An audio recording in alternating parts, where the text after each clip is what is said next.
হযরত বাইজিদ বুস্তামি রাহমাতুল্লাহ আলাইহি তিনি যখন দুনিয়া থেকে চলে গেলেন, দুনিয়া থেকে চলে যাওয়ার পরে তিনি অনেক বড় আল্লাহওয়ালা ছিলেন। কবরের জগতে যাওয়ার পরে হঠাৎ করে স্বপ্ন যুগে তার এক মুহিব্বিনের লগে স্বপ্ন যুগে সাক্ষাৎ হয়ে গেছে।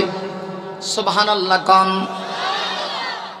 এত বড় আল্লাহওয়ালা বাইজিদ বুস্তামি, এত বড় আল্লাহর ওলি, যিনি এক দুইবার না তার জিন্দেগিতে পড়ে আমি যা পেয়েছি, জীবনে ৬০ বার তিনি হজ করেছেন। আরো আসতে কোন সুবহানাল্লাহ। ৬০ বার যিনি হজ করেছে, চিন্তা করেন কত বড় কপালওয়ালা, কত বড় সৌভাগ্য। একবার দুইবার না, যে লোকটা খানে কাবায় জীবনে ৬০ বার গিয়েছে, বিশ্বনবী রাহমাতুল লিল আলামিনের রোজায় আতহারে যে লোকটা ৬০ বার গিয়েছে, আল্লাহর নবী হাদিসে বলেছেন মান যারা কবরি ওয়াজাবাত লাহু শাফাতি। আল্লাহর নবী বলেন আমার উম্মত শোনো, এই পৃথিবীতে আমার কোন উম্মত যদি কেউ একবার আমি বিশ্ব নবীর রওজা পাক জিয়ারত করতে পারে, যে ব্যক্তি একবার জিয়ারত করার নসিব হবে, আল্লাহর নবী নিজে বলেছেন ওয়াজাবাত, তার জন্য সুপারিশ করা, কিয়ামতের দিন সুপারিশ করা আমি বিশ্ব নবীর জন্য ওয়াজিব হয়ে গেছে। আমার বাইরে নবী কথা বলেন নাই আমি তার ব্যাপারে সুপারিশ করব, বরং আমার রাসূল বলেছেন ওয়াজাবাত, তার ব্যাপারে সুপারিশ করা ওয়াজিব হয়ে গেছে। যে ব্যক্তি আমি নবীর রওজা একবার জিয়ারত করবে, তার জন্য কিয়ামতের দিন আমি নবীর সুপারিশ করা ওয়াজিব হয়ে গেছে। তাহলে আবার চিন্তা করে দেখুন, এত বড় আল্লাহর ওলি, যিনি এক দুইবার না ৬০ বার আল্লাহর ঘর খানে কাবা তাওয়াফ করেছেন, বিশ্ব নবীজির রওজায় আতহারে ৬০ বার গিয়েছেন। এবার বলুন তো দেখি, তিনি যে কত বড় মাপের আল্লাহ ওয়ালা, এটা আর বোঝানোর দরকার নাই। জিন্দেগিতে কোনোদিন নামাজ মিস করেন নাই, ফরজ নামাজ তো দূরের কথা, কোনোদিন তাহাজ্জুদের নামাজও মিস করেন নাই, তিনি কোনোদিন নফল নামাজ মিস করেন নাই, ইশরাক আওয়াবিনের নামাজও তিনি কোনোদিন মিস করেন নাই। বছর ঘুরে রমজান আসলে কোনো একটা রোজা তার জিন্দেগিতে মিস হয় নাই। ফরজ রোজা তো দূরের কথা, আল্লাহর ওলি কোনোদিন নফল রোজাও মিস করেন নাই। সারাটা জীবন তিনি আল্লাহর জন্য কাটিয়েছেন। এই অবস্থায় যখন তিনি দুনিয়া থেকে বিদায় নিয়ে গেলেন, বিদায় নেওয়ার পরে তার এক মহব্বতের লোকের সঙ্গে স্বপ্ন যুগে সাক্ষাৎ হয়ে গেল। স্বপ্ন যুগে যখন সাক্ষাৎ হয়েছে, ওই মহব্বতের লোকটা আল্লাহর ওলি বাইজিদ বুস্তামিকে ডেকে ডেকে বলতেছি, ও আল্লাহর ওলি বাইজিদ, আপনি যে কবরে গেলেন, কবরে যাওয়ার পরে আপনার রব মহান আল্লাহ আপনার সঙ্গে কেমন ব্যবহার করেছে, আপনার রব মহান আল্লাহর জন্য আপনি সারাটা জীবন অতিবাহিত করেছেন, রবের জন্য সারা জীবন সাজদা দিয়েছেন, রবের জন্য সারা জীবন আপনি রুকু দিয়েছেন। আমি জানতে চাই গো, কবরের জগতে যাওয়ার পরে আপনার রব আপনার মালিক আপনার সঙ্গে কেমন মুআমালাত করেছে। এমনিতেই বাইজিদ বুস্তামি ডেকে ডেকে বলেন, শোনো, আমি যখন কবরের জগতে আসলাম, আসার পরে আমার আল্লাহ আমাকে জিজ্ঞাসা করলো, ওরে বাইজিদ, আমি যে তোমাকে হায়াত দিয়েছি, হায়াতি জিন্দেগিতে তুমি আমার জন্য কি করেছো? বাইজিদ বুস্তামি বলেন, তখন আমি টেনশনের ভিতরে পড়ে গেছি, চিন্তায় পড়ে গেছি। আমি মনে মনে চিন্তা করি, আল্লাহর সামনে আমি নামাজকে পেশ করব। এবার আমার টেনশন হয়ে গেল, নামাজ যে আল্লাহর সামনে পেশ করব, আল্লাহ জানে যদি নামাজটা আল্লাহর কাছে কবুল না হয়। এবার আমি টেনশন করি, আল্লাহর সামনে কোন ইবাদত পেশ করব। চিন্তা করতেছি, আমি যে রোজা রেখেছি জীবনে, ওই রোজাগুলি আমি আমার আল্লাহর সামনে পেশ করব। কারণ রোজাদারকে আল্লাহ খুব বেশি পছন্দ করে। বছর ঘুরে 1 মাস আপনি আমি রোজা রাখি, রোজা রাখা মূলত আল্লাহ বলে বান্দা আমি আল্লাহ খাই না, রমজান মাসে তুই খাস না, আমার সিফতটা তুই গ্রহণ করস, এটা আল্লাহর কাছে রোজাদারের খুব দাম বেড়ে যায়। বাইজিদ বুস্তামি চিন্তা করেন এই মুহূর্তে আমি কি রোজা আল্লাহর সামনে পেশ করব কিনা।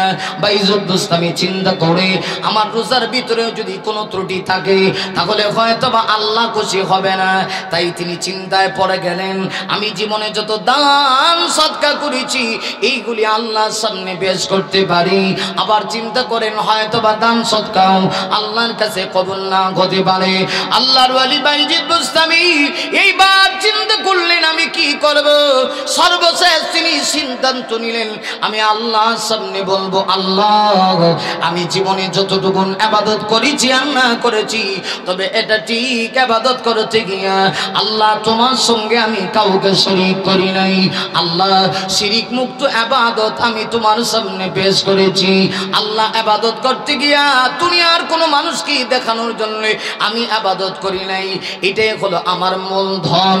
আল্লাহর ওলি বাইজিদ বুস্তামি আবার ডেকে বলেন আল্লাহ জীবনে যত ইবাদত করেছি কোন ইবাদত কবুল হয়েছে আমি জানি না, তবে ইবাদত করেছি একমাত্র আল্লাহ আপনাকে পাওয়ার জন্য।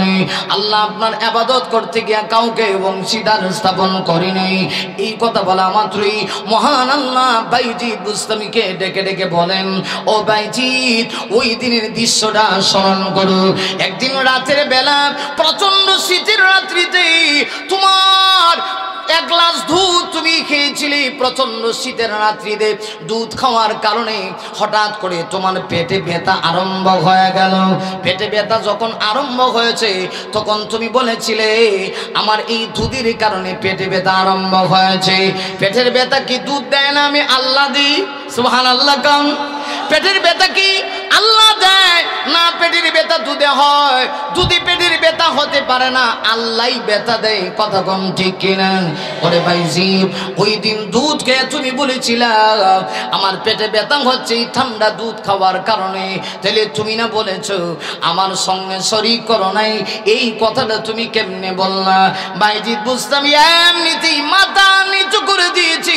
বাইজিদ বুস্তামি আবার টেনশনে পড়ে গেলেন তাহলে তো আল্লাহর কাছ থেকে নাজাত পাওয়ার কোনো ব্যবস্থা নাই। বাইজিদ বুস্তামি মনটা খারাপ। আল্লাহ ডেকে বলে ওরে বাইজিদ না না না তোমার মন খারাপ করা লাগবে না, টেনশন করা লাগবে না। তুমি জীবনে যত ইবাদত করেছো একটা কাজ আমি আল্লাহর কাছে খুব বেশি পছন্দ হয়েছে। বাইজিদ সেই দিনের কথা স্মরণ আছে। প্রচন্ড শীতের রাত্রিতে প্রচন্ড শীত ছিল, তুমি ঘুমানোর জন্য লেপের নিচে গিয়েছিলে। এমনিতেই ছোট্ট একটা বিড়ালের বাচ্চা শীতের কারণে কাতরাচ্ছিল, বিড়ালের ছানাটা শীতের কারণে কাতরাচ্ছিল, তার বেশি প্রচন্ড পরিমাণে ঠান্ডা লেগেছে। এই অবস্থায় ছোট বিড়ালের বাচ্চাটাকে দেখে তোমার মায়া হয়ে গেছে, মহব্বত হয়ে গেছে। হওয়ার কারণে বিড়ালের ছানাটাকে তুমি তোমার লেপে ঢুকায়া তাকে তুমি দিয়েছ, গরম দিয়েছ। এই যে একটা মাখলুকের প্রতি তুমি দয়া দেখাইছো। ওরে বাইজি শোনো তোমার জীবনের সব ইবাদতের চাইতে আমি আল্লাহর কাছে ওই ইবাদতটা পছন্দ বেশি হয়েছে, যে কারণে আমি আল্লাহ আজকে তোমার জীবনের সব গুনাহ মাফ করে দিয়া আমি আল্লাহ তোমার ঠিকানা জান্নাতের ভিতরে করে দিলাম। আমার ভাইরা তাহলে চিন্তা করে দেখুন জীবনে আমি আপনি অনেক ইবাদত করছি, কিন্তু কিয়ামতের দিন যদি আল্লাহ কয় না আমার কাছে জবাব দিয়া যা, পারবনি? কথা কন না, পারবনি? হিসাব দেওয়া কি সহজ হবে? না না না, হিসাব আপনি আমি দিতে পারবো না। এজন্য আল্লাহ রাব্বুল আলামিন বলেন হাসরের কঠিন ময়দানে ফাম্মা মান উতিয়া কিতাবাহু বিয়ামিনি, কিয়ামতের দিন আল্লাহ যাদেরকে দয়া মায়া করে ডান হাতে আমলনামা প্রদান করবে আল্লাহ রাব্বুল আলামিন বলেন ফাসাউফা ইউহাসাবু হিসাবান ইয়াসীরা, কিয়ামতের দিন ওদের হিসাব হবে সহজ। এর অর্থ হলো আল্লাহ দয়া মায়া করে বিনা হিসাবে ডান হাতে আমলনামা দিয়ে দিবে। মায়ের জাতিকে আল্লাহর হাবিব কত সম্মান দিয়েছেন, কত ইজ্জত দিয়েছেন, কত মর্যাদা দিয়েছেন, একটু খেয়াল করেন। হাদিসে আসছে আমার নবীজি বিশ্ব নবীজি একদিন সাহাবীদেরকে নিয়ে খানে কাবা তথা আল্লাহর গড়ের সামনে আমার নবীজি বসা, জালিলুল কদর অনেক সাহাবীরা বসা, আবু বকর বসা, ওমর বসা, উসমান আলী বসা, সম্মানিত মুআজ্জাজ অনেক সাহাবায়ে কেরাম বসা, আমার নবী বসা। হঠাৎ করে একজন মহিলা খানে কাবার দিকে লাঠি ভর করে করে আসতেছে। নবী আমার ওই মহিলাকে দেখি বহু আগে থেকেই মহিলাকে সম্মান করে আমার নবী দাঁড়ায় গেছেন। সুবহানাল্লাহ জোরে কোন, আরো জোরে আওয়াজ করে চিৎকার মেরে কন্যা সুবহানাল্লাহ। আল্লাহর হাবিব ওই লাঠি বর্জনেওয়ালা মহিলাকে দেখি, বৃদ্ধ মহিলাকে দেখি বিশ্ব নবীজি দাঁড়িয়ে গেছেন। অনেকক্ষণ পরে ওই মহিলা আসলো, সাহাবীরা আশ্চর্য হয়ে গেলেন। কারণ আশ্চর্য হওয়ার কথা, আল্লাহর পরে যার পাওয়ার, আল্লাহর পরে যার মাকাম, যিনি ইমামুল আম্বিয়া নবী, যিনি ইমামুল মুরসালিন নবী, খাতামুন নবীন নবী, রাহমাতাল লিল আলামিন নবী, এত বড় নবী, নবীদেরও যিনি নবী, নবী কুল সম্রাট, আল্লাহর সৃষ্টি জগতের প্রধান আকর্ষণ, এমন নবী একজন বয়োবৃদ্ধ মহিলা লাঠি বর্দি আসতেছে, তাকে দেখে দাঁড়ায় গেলেন। শুধু দাঁড়ায় গেছেন তা নয়, আমার নবীজি মহিলা আসার পরে তার গায়ের ভিতরে একটা চাদর মোবারক ছিল। মহিলাকে দেখে বিশ্ব নবীজি চাদর মোবারকটা জমিনে বিছিয়ে দিয়েছে। আমার নবীজি ওই মহিলাকে দেখে শুধুমাত্র গায়ের চাদর মোবারক বিছিয়ে দিয়েছেন তা নয়, মহিলা যতক্ষণ পর্যন্ত ছিল আমার নবীজি আদব আজমত রক্ষা করে মহিলার সঙ্গে কথা বললেন।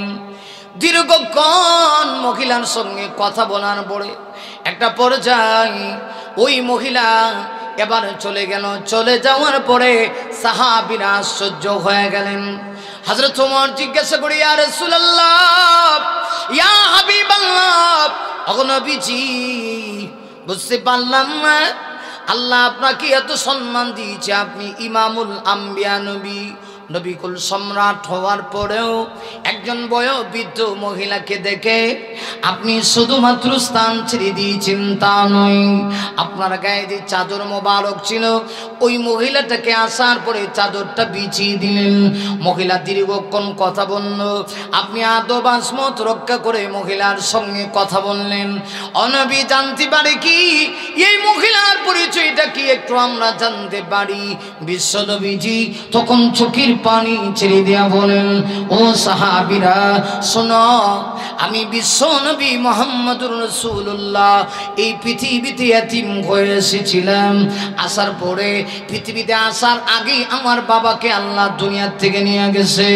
মাত্র 6 বছর বয়সে আমার মা আমিনাকেও আল্লাহ দুনিয়া থেকে নিয়ে গেছে। কিন্তু আজকে যে মহিলা এসেছিল এই মহিলার কেউ না, আমার দুধ মাতা, যার দুধ পান করে আমি বিশ্ব নবী বড় হয়েছি। তোমরা কি জানো নাই এই মহিলাটা হচ্ছে হালেমাতুস সাদিয়া, যে আমাকে নিয়ে তার স্তন থেকে দুধ পান করিয়েছে। যদিও সে আমার দুধ মা হতে পারে, কিন্তু দুধ মা হলে কি হবে, আমি বিশ্ব নবীকে কি তাকে সম্মান দিব না, তাকে ইজ্জত দিব না, তাকে কি আমি মর্যাদা দিব না? তার মর্যাদার কারণে আমি বিশ্ব নবী শুধুমাত্র মহিলাকে দেখে দাঁড়িয়েছি তা নয়, আমার গায়ের চাদর মুবারক কানা তার সম্মানার্থে আমি বিছিয়ে দিয়েছি। ভাইরা আমার, তাহলে এবার খেয়াল করুন, ইসলাম মায়ের জাতিকে কত সম্মান দিয়েছে। মাকে মায়ের মতো মর্যাদা দিতে হবে, স্ত্রীকে স্ত্রীর মতো মর্যাদা দিতে হবে, ঠিক কিনা? দুইজনের মর্যাদা কি এক সমান? জুড়ে বলেন এক সমান। অনেক সময় অনেক স্ত্রীরা বলে, তুমি কি তোমার মায়ের চাইতে আমরা কম ভালোবাসো নাকি? আরে আপনি এটা এমন আজীব প্রশ্ন কেন করেন? মা তো মায়ের জায়গায়, স্ত্রী তো স্ত্রীর জায়গায়, কথা কোন ঠিক কিনা? এখন খেয়াল করেন, আমরা অনেক সময় এটা বুঝি না। যে কথা বুঝাইতে চাইছিলাম, স্ত্রীকে ভালোবাসতে বাসতে গিয়ে এই কথা বলা যাবে না, তোমারে কেন ভালোবাসি জানো নি, তুমি দেখতে আমার মায়ের মতো, এই কথা বললে তালাকের মাসআলা আসবে। কথা কোন ঠিক কিনা? ঠিক তদ্রুপভাবে খেয়াল করেন, আল্লাহর এমন কিছু গুণ আছে যেগুলা নবীকে দেওয়া যাবে না। কথা কোন না কেন? ঠিক কিনা? মনে করেন ইঞ্জিনিয়ার সাহেবের সাথে আপনার বন্ধুত্ব আছে, অথবা কাহারোর সাথে আপনার দুস্তিয়ানা আছে। বন্ধু বন্ধুকে অনেক কিছু দেয়, কিন্তু এমন কিছু জিনিস আছে যেগুলো দেওয়া যায় না। সম্পদ দেওয়া যাবে, টাকা দেওয়া যাবে, মাল দেওয়া যাবে, কিন্তু বিয়া করে কইবেন নি যে আমার স্ত্রীও বাগ দিমু। কথা কন না কেন? এটা সম্ভব না। আরে আপনাদের কথা বাদ দেন, আমার কথা। আমি কি কমু যে আমার যত বড় বন্ধু হোক আমার স্ত্রী বাগ দিমু?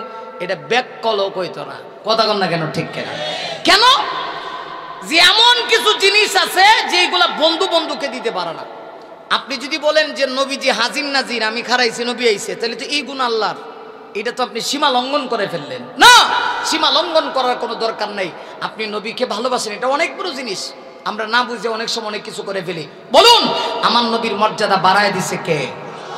এই জন্য পৃথিবীর কোন উম্মত কোন প্রান্ত থেকে যদি আমার নবীকে স্মরণ করে, হাদিসে আসছে মহান আল্লাহ দুইজন ফেরেশতা নিয়ে করে রাখছে পার্সোনালি, স্মরণ করতে দেরি হবে তার নাম ঠিকানা সহ মদিনাতুল মুনাওয়ারায় পৌঁছাইতে দেরি হবে। এবার খেয়াল করেন, তাইলে এই পৃথিবীতে যারা আল্লাহ মানে না এরা সীমা লঙ্ঘনকারী, যারা আমার নবীকে সর্বশ্রেষ্ঠ নবী মানে না এরাও সীমা লঙ্ঘনকারী। কেন? নবীর মর্যাদা বাড়ায় দিছে কে? এবার শেষ, আমার ওয়াজ শেষ, এখন চোখের পানি ছেড়ে দিবেন শেষ পর্যায়ে। এই যুবক খেয়াল করো, আজকের ময়দান আল্লাহর কাছে কবুল। খেয়াল করো মনোযোগ সহকারে। শেষ পর্যায়ে তোমার কাছে একটা, তোমার বিবিকের কাছে প্রশ্ন রাখতে চাই, তুমি নবীকে কেন মানবে না? নবীকে না মাইন তুমি কেন গাদ্দারের লিস্টে তোমার নাম ওঠাবা? দেখো তো, এই পৃথিবীতে তোমাকে সবচেয়ে বেশি কে ভালোবাসে? আল্লাহর কোরআন বলে এই পৃথিবীতে সবচেয়ে প্রিয় মানুষটা হলো তোমার নবী। সুবহানাল্লাহ। তোমার নফসের চাইতেও তোমার কাছে নবী প্রিয়। নবী প্রিয়। তোমার বাবার চাইতেও নবী তোমার কাছে প্রিয়। তোমার সন্তানের চাইতে নবী তোমার কাছে প্রিয়। তোমার ভিতরে যে রূহটা আছে, রূহ নামক যে একটা অচিন পাখি আছে, এটার চাইতে নবী তোমার আরো বেশি প্রিয়। কেন? এই পৃথিবীতে নবী তোমার জন্য যেই পরিমাণ কান্না করছে আর কেউ এই পরিমাণ কান্না করে নাই। আর কিয়ামতের কঠিন ময়দানে যেই দিন কোন নবী তার উম্মতের জন্য সুপারিশ করবে না, ওই নবী আমার আপনার নবী আপনাকে আমাকে সুপারিশ করবে। সুবহানাল্লাহ কোন? সুবহানাল্লাহ। অথচ তুমি সেই নবীকে মানো না। ও যুবক, নবী তোমার জন্য কি অবদান, একটা ফর এক্সাম্পল শেষ, এখন চোখের পানি ছাড়তে হবে। হাদিস থেকে একটা গল্প শোনাবো, চোখের পানি ছেড়ে দিয়ে দেখেন এইবার এক ফোঁটা চোখের পানি আপনার পরে কিনা নাকের ঢগায় যদি পড়তে পারে, নবীর মহব্বতে যদি পড়তে পারে, আল্লাহর কসম আমি বলতে পারি আপনার জন্য জান্নাত ওয়াজিব হয়ে যাবে। তোমার নবী তোমাকে কেমন ভালোবাসছে, সারা জীবন নবীজি উম্মতের জন্য, উম্মতের ব্যথায় ব্যতীত হয়ে সারাটা জীবন আমার রাসূল কাটিয়েছেন। হাদিসে আসছে নবীজি কোনো একটা দিন রাত্রিবেলা আরামে ঘুমায় নাই। আমার রাসূল জীবনের কোনো একটা তাহাজ্জুদে আমার নবীজির এমন হয় নাই যেই তাহাজ্জুদের নামাজে আমার নবীজি উম্মতের জন্য কান্না করে নাই। এ যুবক, তোর পায়ে ধরি, তোর হাতে ধরে শেষ পর্যায়ে একটা কথা বলে যাই, হতে পারে এটা আমার জীবনের শেষ মাহফিল হতে পারে রে যুবক। কত মানুষ লঞ্চে উঠে আর সেই লঞ্চ আর ফিরে বাড়ি পর্যন্ত নিয়ে যায় না। আপনারা দেখেছেন কিছুদিন আগে ঢাকা থেকে এই বরিশাল বরগুনা জালকাঠিকে আমি এক লঞ্চ নিয়ে গেল, কিন্তু আগুন লেগে আহারে নিচে কত পানি, নদীতে কত পানি, কিন্তু সেই পানি দিয়ে তো আগুন নিবানো গেল না। কত সন্তান তার মা হারাইলো, কত মা তার সন্তান হারাইলো।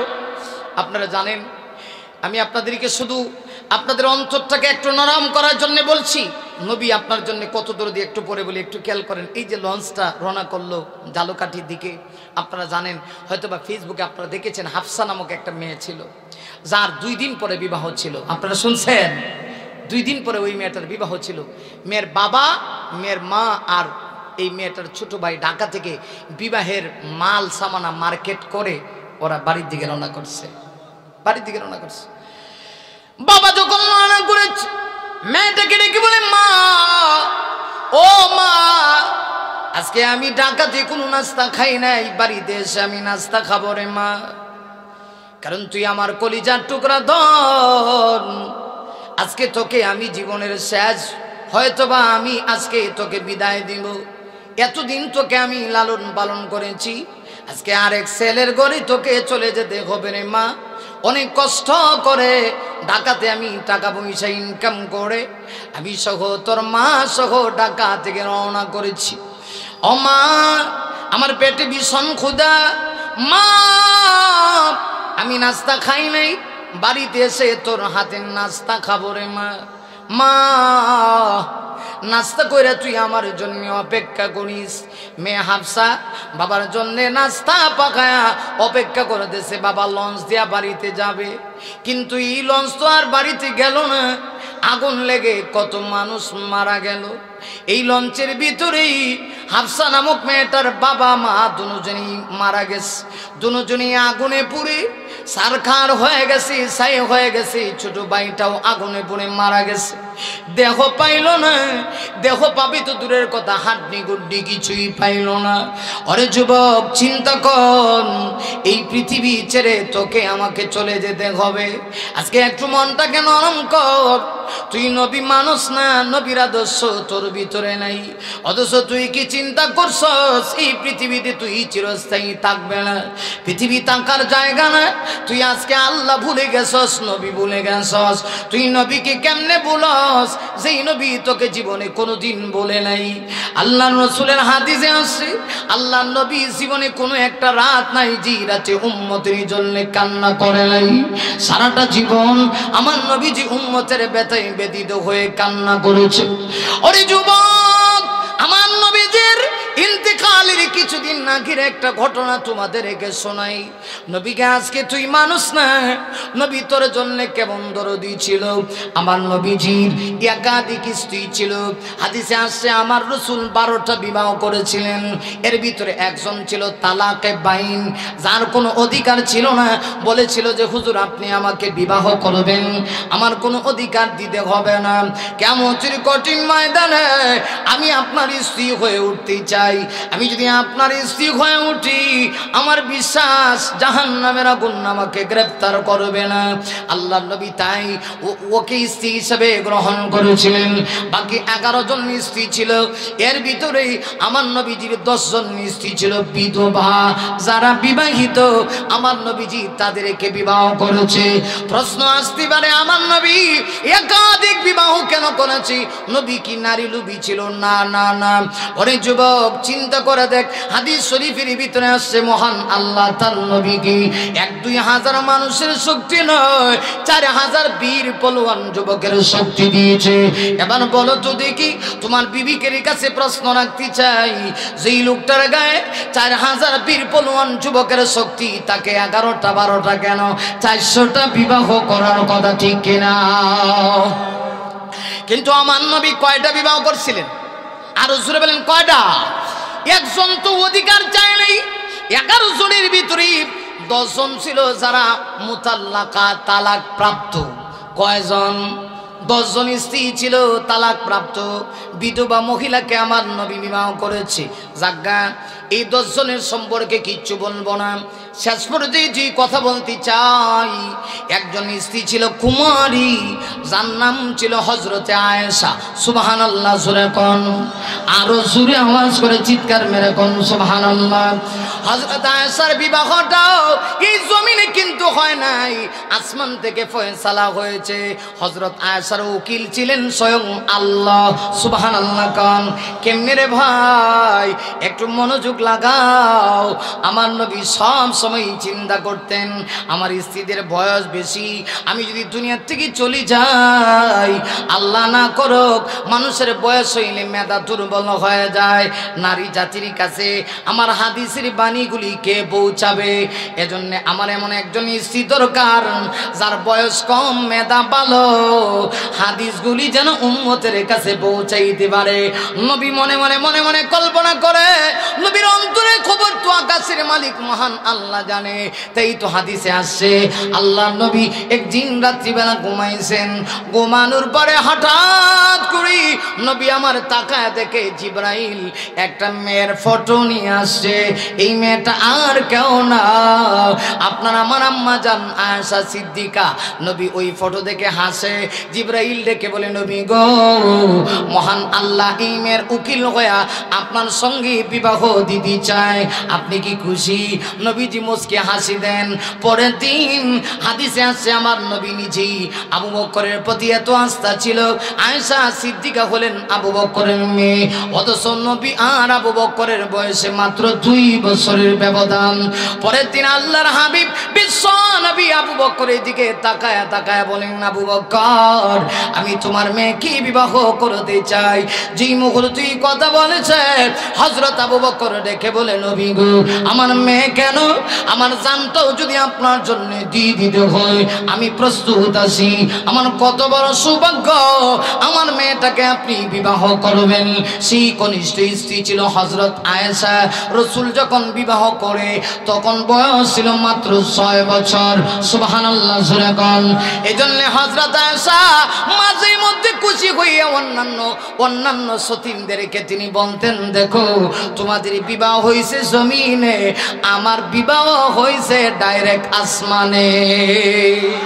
আমার ভাইরা, সেই আয়েশাকে আমার নবীজি অত্যন্ত ভালোবাসতেন, সর্বকনিষ্ঠ স্ত্রী। যে হাদিস থেকে যেই গল্পটা শোনাতে চাই, হযরত আয়েশা সিদ্দিকা বলেন, নবীজির যেহেতু একাধিক স্ত্রী ছিল, আমার নবীজির পালা বন্টন ছিল। নবী আমার কোন দিন কোন স্ত্রী করে যাবেন। হযরত আয়েশা বলেন, হঠাৎ করে একদিন সিরিয়াল ক্রমে নবীজি আমার হুজরায় আসার পালা পড়ল। আম্মা জান আয়েশা সিদ্দিকা বলেন, যেই দিন সিরিয়াল আসলো আমি এসার নামাজ পড়ে দরজার কাছে কানটা লাগায় বসে আছি। কখন দিনের নবী দরজায় নক করবে, নক করা মাত্রই আমি দরজাটা খুলে দিয়ে সালাম দিব। অপেক্ষার প্রহর শেষ হয়ে গেল। হঠাৎ করে নবী আমার হুজরায় আসলেন, এসে দরজার ভিতরে কোরআন আনলেন। আম্মা জান আয়েশা বলেন, আমি দরজাটা খুলে দিলাম। খুলে দেওয়া মাত্রই আমি আয়েশা তাকায় দেখি আমি সালাম দেওয়ার আগে আমার নবী আমাকে আগে সালাম দিয়েছে। সালাম শেষ। ও যুবক দেখ একটু তোর মনটা নরম হয় কিনা। হযরত আয়েশা বলেন, দরজা খুলে দিয়েছি, সালাম কালাম হয়ে গেল, এমনি তাকায় দেখি আমার নবীর চেহারাটা মলিন হয়ে গেছে। এত সুন্দর চেহারা, যেই চেহারার কাছে পূর্ণিমার চাঁদ হান মানায়, এই নবীর চেহারায় কেমন জানি একটা টেনশনের চাপ পড়ে গেছে। আম্মা জান আয়েশা ডেকে বলে, নবী গো কি হয়েছে গো নবী, কোনো কষ্ট পেয়েছেন নাকি? অন্যদিন তো আমার ঘরে আসলে পরে এমন চেহারা আমি দেখি না। আবার নবীজি চোখের পানিগুলি ছিঁড়ে দিয়ে অজর লয়নে কাঁদতে শুরু করে দিলেন। নবী আমার ডেকে বলেন, আয়েশা আজকে আমার উম্মতের ব্যাপারে একটা ফয়সালা হয়েছে। এই ফয়সালার উপরে আমি পরিপূর্ণ সন্তুষ্ট হতে পারি নাই, এই জন্য রে আমার চেহারাটা মলিন হয়েছে। আয়েশা তুমি একটা কাজ করতে পারবানি? হযরত আয়েশা বলেন, নবী গো একটা কেন, 1000টা করতে পারবো। ও আয়েশা শোনো, শক্ত করে তুমি দরজাটা লাগায়ো, আমি এই মুহূর্তে মালিকের কুদরতি পায়ে সেজদায় লুটে পড়বো।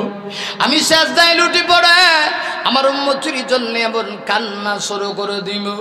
আমার বিশ্বাস আমি যখন উম্মতের জন্য কান্না করব, আমার আল্লাহর পক্ষ থেকে সন্তুষ্টমূলক একটা ফয়সালা আসবে। তবে রে আয়েশা সাবধান, আমি যখন সেজদায় লুটে পড়ে কান্না শুরু করব, আয়েশা আমার পাগলা আবু বকর এসে দরজায় নক করতে পারে, সাবধান খুলে দিও না। ওমর আসতে পারে, খুলে দিও না, কারণ সাহাবীরা আমাকে কলিজার চাইতেও বেশি ভালোবাসে। হযরত আয়েশা বলেন, মুহূর্তের ভিতরে আমি দরজাটা লাগাইলাম, শক্ত করে লাগাইলাম। এমনিতে আমি তাকা দেখি নবীজি সেজদায় লুটে পড়ছে, এমন কান্না শুরু করছে, নবীর চোখের পানি জমিনে গড়ায়া পড়তেছে। হযরত আয়েশা ডেকে বলে, আমার বুক ফেটে যায়, কলিজা ফেটে যায়, কিন্তু নবী না বলেছে কোনো কথা বলা যাবে না। নবীর কান্নার খবর মুহূর্তের ভিতরে পুরা মদিনার ভিতরে ছড়িয়ে পড়েছে। হযরত আবু বকর দৌড়ে আসছে, এসে থেকে তার মেয়ে আয়েশার দরজা লাগানো, বাহির থেকে সালাম দেয়, আসসালাতু ওয়াসসালামু আলাইকা ইয়া রাসূলুল্লাহ, আসসালাতু ওয়াসসালামু আলাইকা ইয়া হাবিবাল্লাহ। সালাম দিয়েছে ঠিক, আবু বকর বলেন ভিতর থেকে কোনো আওয়াজ নাই। হযরত আবু বকর দীর্ঘক্ষণ পরে ডেকে ডেকে বলে, নবী গো, বুঝতে পেরেছি আপনি মনে হয় কষ্ট পেয়েছেন, কেউ আপনাকে আঘাত দিয়েছে, কেউ আপনাকে মেরেছে। ও নবী বলুন কে মারছে? আমি আবু বকর নরম হতে পারি, কিন্তু আমি তাকে আজকে ছাড় দেব না। ও নবী একটাবার বলবেন আল্লাহর কসম করে বলি, আসমানের মালিকের কসম, জমিনের মালিকের কসম, কেউ যদি আপনাকে কষ্ট দিয়ে থাকে, যতক্ষণ না গ্রহণ করব আমি আবু বকর আপনার দরবার থেকে যাব না। নবীজি কোনো কথা বলে না। হযরত ওমর পাগলের মতো দৌড়ায় আসছে। ওমর এসে থেকে দরজা লাগানো, বাহির থেকে ওমর আওয়াজ দেয়া বলে, ও নবী আপনি কেন কান্না করেন? ও নবী আমি ওমর এসেছি, সেই ওমর একদিন আপনার দরবারে গিয়েছিলাম আপনার কল্লা মুবারক আনার জন্য নবী গো, কিন্তু আল্লাহ হেদায়েত দিয়েছে, আমি আমার মাথা টেকায় আপনার ইসলাম গ্রহণ করেছি। ও নবী আপনি না বলেছেন আমার উমর যে রাস্তা দিয়ে যায় ওই রাস্তায় শয়তান যায় না? নবী গো একটাবার বলবেন নি আপনাকে কে আঘাত দিয়েছে? ও নবী আল্লাহর কসম করে বলি, যদি একবার নামটা বলেন, আমি উমরের হাতে একটা তরবারি আছে, তরবারি দিয়া যে লোকটার নাম বলবেন দেহ থেকে মাথাটা আলাদা করে দিব। নবী কোনো জবাব দেয় না। দীর্ঘক্ষণ অপেক্ষা করে হযরত ওমর চলে গেল।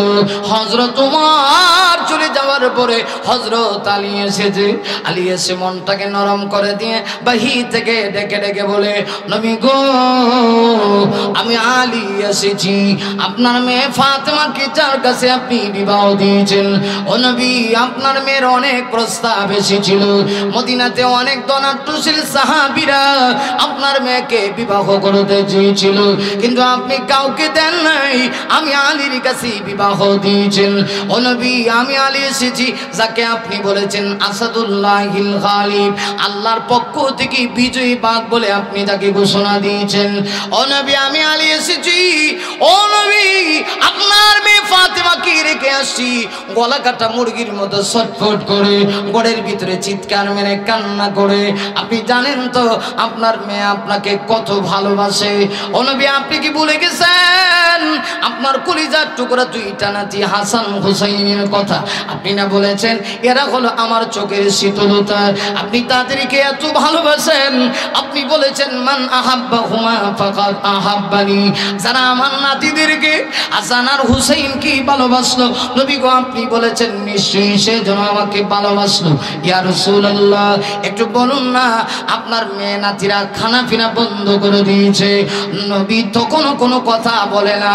আল্লাহ তখন জিবরাইলকে ডেকে বলে, জিবরাইল দৌড়ায় যাও, আমি বুঝতে পেরেছি আমার বন্ধু কি চায়। জিবরাইল যাও আর ঘোষণা করে দাও, বন্ধু মাথা উঠায়া উম্মতের জন্য যতক্ষণ পর্যন্ত সন্তুষ্টি না হবে যা চাবে উম্মতের ব্যাপারে আমি আল্লাহ বন্ধুকে খুশি করতে দেওয়ার জন্য প্রস্তুত আছি। যাও জিবরাইল দৌড়ায় যাও, উম্মতের ব্যাপারে যতক্ষণ না নবীজি সন্তুষ্ট না হবে, নবী যা চাবে উম্মতের ব্যাপারে আমি দিতে প্রস্তুত। সুবহানাল্লাহ। আরো জোরে কর না সুবহানাল্লাহ। জিবরাইল আলী অসুবিধা হইতেছে? অসুবিধা হইতেছে? তাহলে শেষ করে লেতাম, আপনার অসুবিধা তো হইতেছে। আর একটু হইতো নি না, অসুবিধা হইতেছে? হ্যাঁ আল্লাহ কবুল করো, আমিন কর। আমার ভাইরা এবার দেখা গেল হযরত জিবরাইল আলাইহিস সালাতু ওয়াস সালাম আগমন করলেন। সুবহানাল্লাহ। আর একটু আওয়াজ করে কর না সুবহানাল্লাহ। আমার ভাইরা জিবরাইল মুখরজের ভিতরে আগমন করেছি। জিবরাইল আলাইহিস সালাতু ওয়াস সালাম এসে নবীকে সালাম দিয়া বলে, ইয়া রাসূলুল্লাহ, নবী গো আপনি একটু মাথা উঠান, আল্লাহ ঘোষণা দিয়েছি যতক্ষণ না আপনি খুশি না হবেন আপনার উম্মতের ব্যাপারে আপনি যা চাবেন মহান আল্লাহ তা দিতে প্রস্তুত রয়েছে। এবার আমার নবী মাথা উঠাইছে। এবার নবীজি ডেকে বলে, জিবরাইল আমি কেন এইভাবে কান্না করি জাননি? ও জিবরাইল, আমার আল্লাহ বলেছি আমার উম্মতের কারো হায়াত যদি 60 অথবা 70 বছর হয়, আল্লাহ বলেছে হায়াতি জিন্দেগির 1 বছর আগে তাকে তাওবা করতে হবে। আমি তো টেনশন শুরু করছি, আমি তো উম্মতের দরদি, আমার উম্মতের ভিতরে এমন উম্মত আছে 60 বছরের হায়াত পাইলেও 1 বছর আগে তাওবা করবে না, 70 বছরের হায়াত পাইলেও 1 বছর আগে তাওবা করবে না। যদি 1 বছর আগে তাওবা না করে, আল্লাহ সত্য জুড়ায় দিছে 1 বছর আগে তাওবা করা লাগবে। আমার এতিম উম্মতগুলি যদি 1 বছর আগে তাওবা না করে, তাহলে কি সে জাহান্নামে যাবে?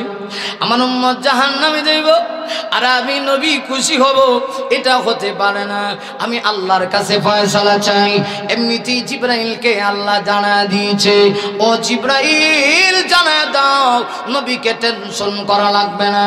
আমার নবী কোন উম্মত 60 অথবা 70 বছরে যদি হায়াত পায়, হায়াতি জিন্দেগির মাত্র 6 মাস আগেও যদি তাওবা করে, আমি আল্লাহ তাকে মাফ করে দিব। নবী খুশি না? নবীজি তো কোনো খুশি না।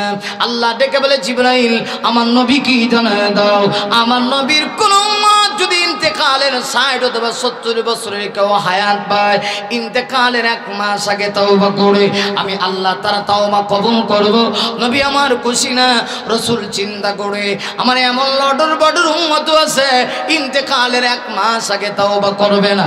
আল্লাহ তখন জিবরাইলকে ডেকে বলে, জিবরাইল আমার নবীকে জানায় দাও, আমার নবীর কোন উম্মত যদি ইন্তেকালের 15 দিন আগে তাওবা করে, আমি আল্লাহ তাকেও মাফ করে দিব। নবী খুশি না? জিবরাইল আরো কমায় দিলাম 1 সপ্তাহ আগে।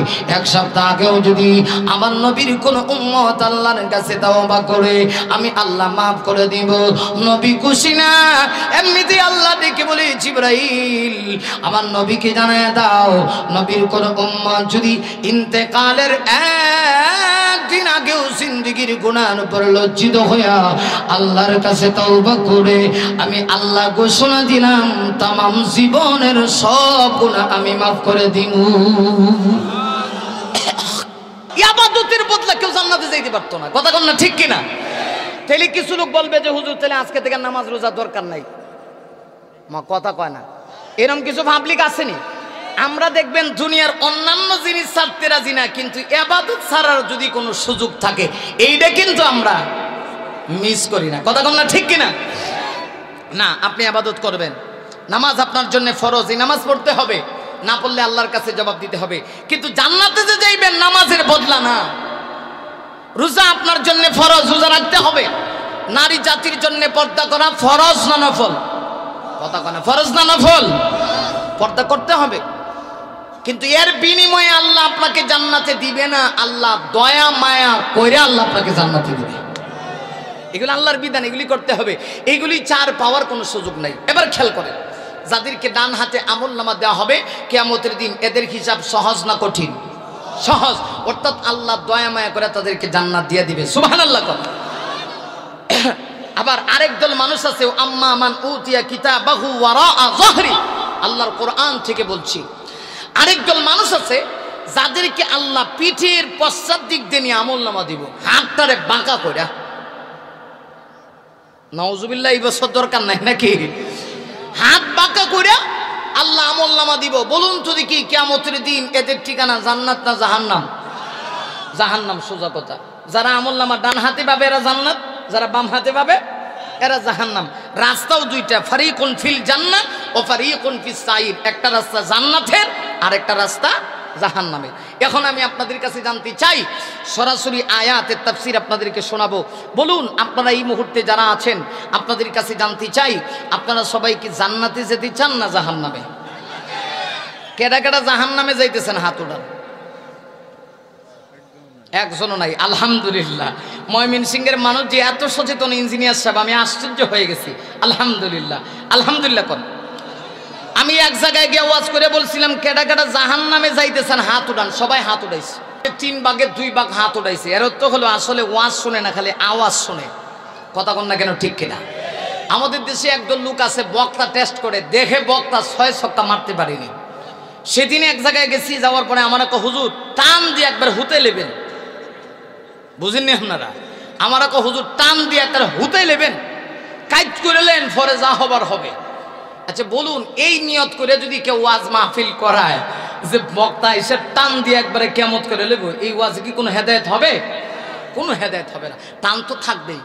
আলোচনার ফাঁকে যার যে কণ্ঠ আছে এই কণ্ঠ দিয়ে আলোচনা হবে, কথা কোন ঠিক কিনা? কিন্তু কথাগুলি কোরআন সুন্নাহ মোতাবেক হতে হবে। আসুন তাহলে এই দুই দল মানুষ, একদল মানুষ যারা ডান হাতে আমলনামা পাবে এরা জান্নাতি, আরেক দল মানুষ কি জাহান্নামী। আজকের তেলাওয়াত কিন্তু আয়াতগুলির মধ্যে আল্লাহ সর্বপ্রথম জাহান্নামী কারা হবে এদের একটা পরিচয় দিয়েছেন। জীবনে তো জান্নাতের অনেক ওয়াজ শুনছেন, আগে জাহান্নামের ওয়াজটা শুনেন, এরপরে জান্নাতের ওয়াজটা শুনবেন, ঠিক আছে না ইনশাআল্লাহ? এবার খেয়াল করেন, যেই দলের যেই ব্যক্তি যেই কারণে জাহান্নামে যাবে, আমি একবার বলবো, খুব মনোযোগ সহকারে শুনতে। এই বাবা, এই বাবা, বাবা যা যা বাবা যা, কোনো শব্দ করিস না, কথা নষ্ট হয়ে যাবে। যেই দলের যেই ব্যক্তি যেই কারণে জাহান্নামে যাবে, ওই কারণ যদি আমার আপনার ভিতরে থাকে তাহলে এটাকে ধরবেন না ছাড়বেন? বুঝেন নাই ওয়াজটা? বুঝেন নাই? দুই দলের আলোচনা হবে, একদল জাহান্নামী, একদল জাহান্নামী, আরেক দল জান্নাতি। এখন জাহান্নামীরা কেন জাহান্নামে যাবে এটা হলো মূল আলোচনা। যেই দলের যেই ব্যক্তি যেই কারণে জাহান্নামে যাবে, এই কারণ যদি আমার আপনার ভিতরে থাকে তাহলে এটা কি ধরব না ছাড়বো? আলহামদুলিল্লাহ ছেড়ে দিব। আর যেই দলের যেই ব্যক্তি যেই কারণে জান্নাতে যাবে, এই কারণটা যদি আমার আপনার ভিতরে থাকে তাহলে কি করব? আলহামদুলিল্লাহ এটাকে ধরে রাখবো, কারণ আমার আসল বাড়ি কই? কথা কেন? আমার আসল বাড়ি জান্নাতে, আমি জান্নাতে যাইতে চাই। আসুন এখন জাহান্নামী কারা, আল্লাহ জাহান্নামী কারা এদের পরিচয় দিয়া পাশাপাশি আবার জান্নাতীদের পরিচয় দিয়েছেন। সুবহানাল্লাহ। এটা আল্লাহর কোরআনের একটা সিস্টেম। আল্লাহ যত জায়গায় জাহান্নামের আলোচনা করেন পাশাপাশি আল্লাহ জান্নাতের আলোচনাও করেন, আবার যত জায়গায় আল্লাহ জাহান্নামের আলোচনাটা করেন পাশাপাশি আল্লাহ জান্নাতের আলোচনাটা দেন, যাতে করে ইমানদারেরা ঘাবড়ে না যায়। কারণ ইমানদারদের জন্য কিন্তু জাহান্নাম না, ইমানদারদের জন্য কি আছে? জান্নাত। আসলে এখন জাহান্নামে কারা যাইব? আল্লাহ রাব্বুল আলামিন বলেন, ফাআম্মা মান তাগা,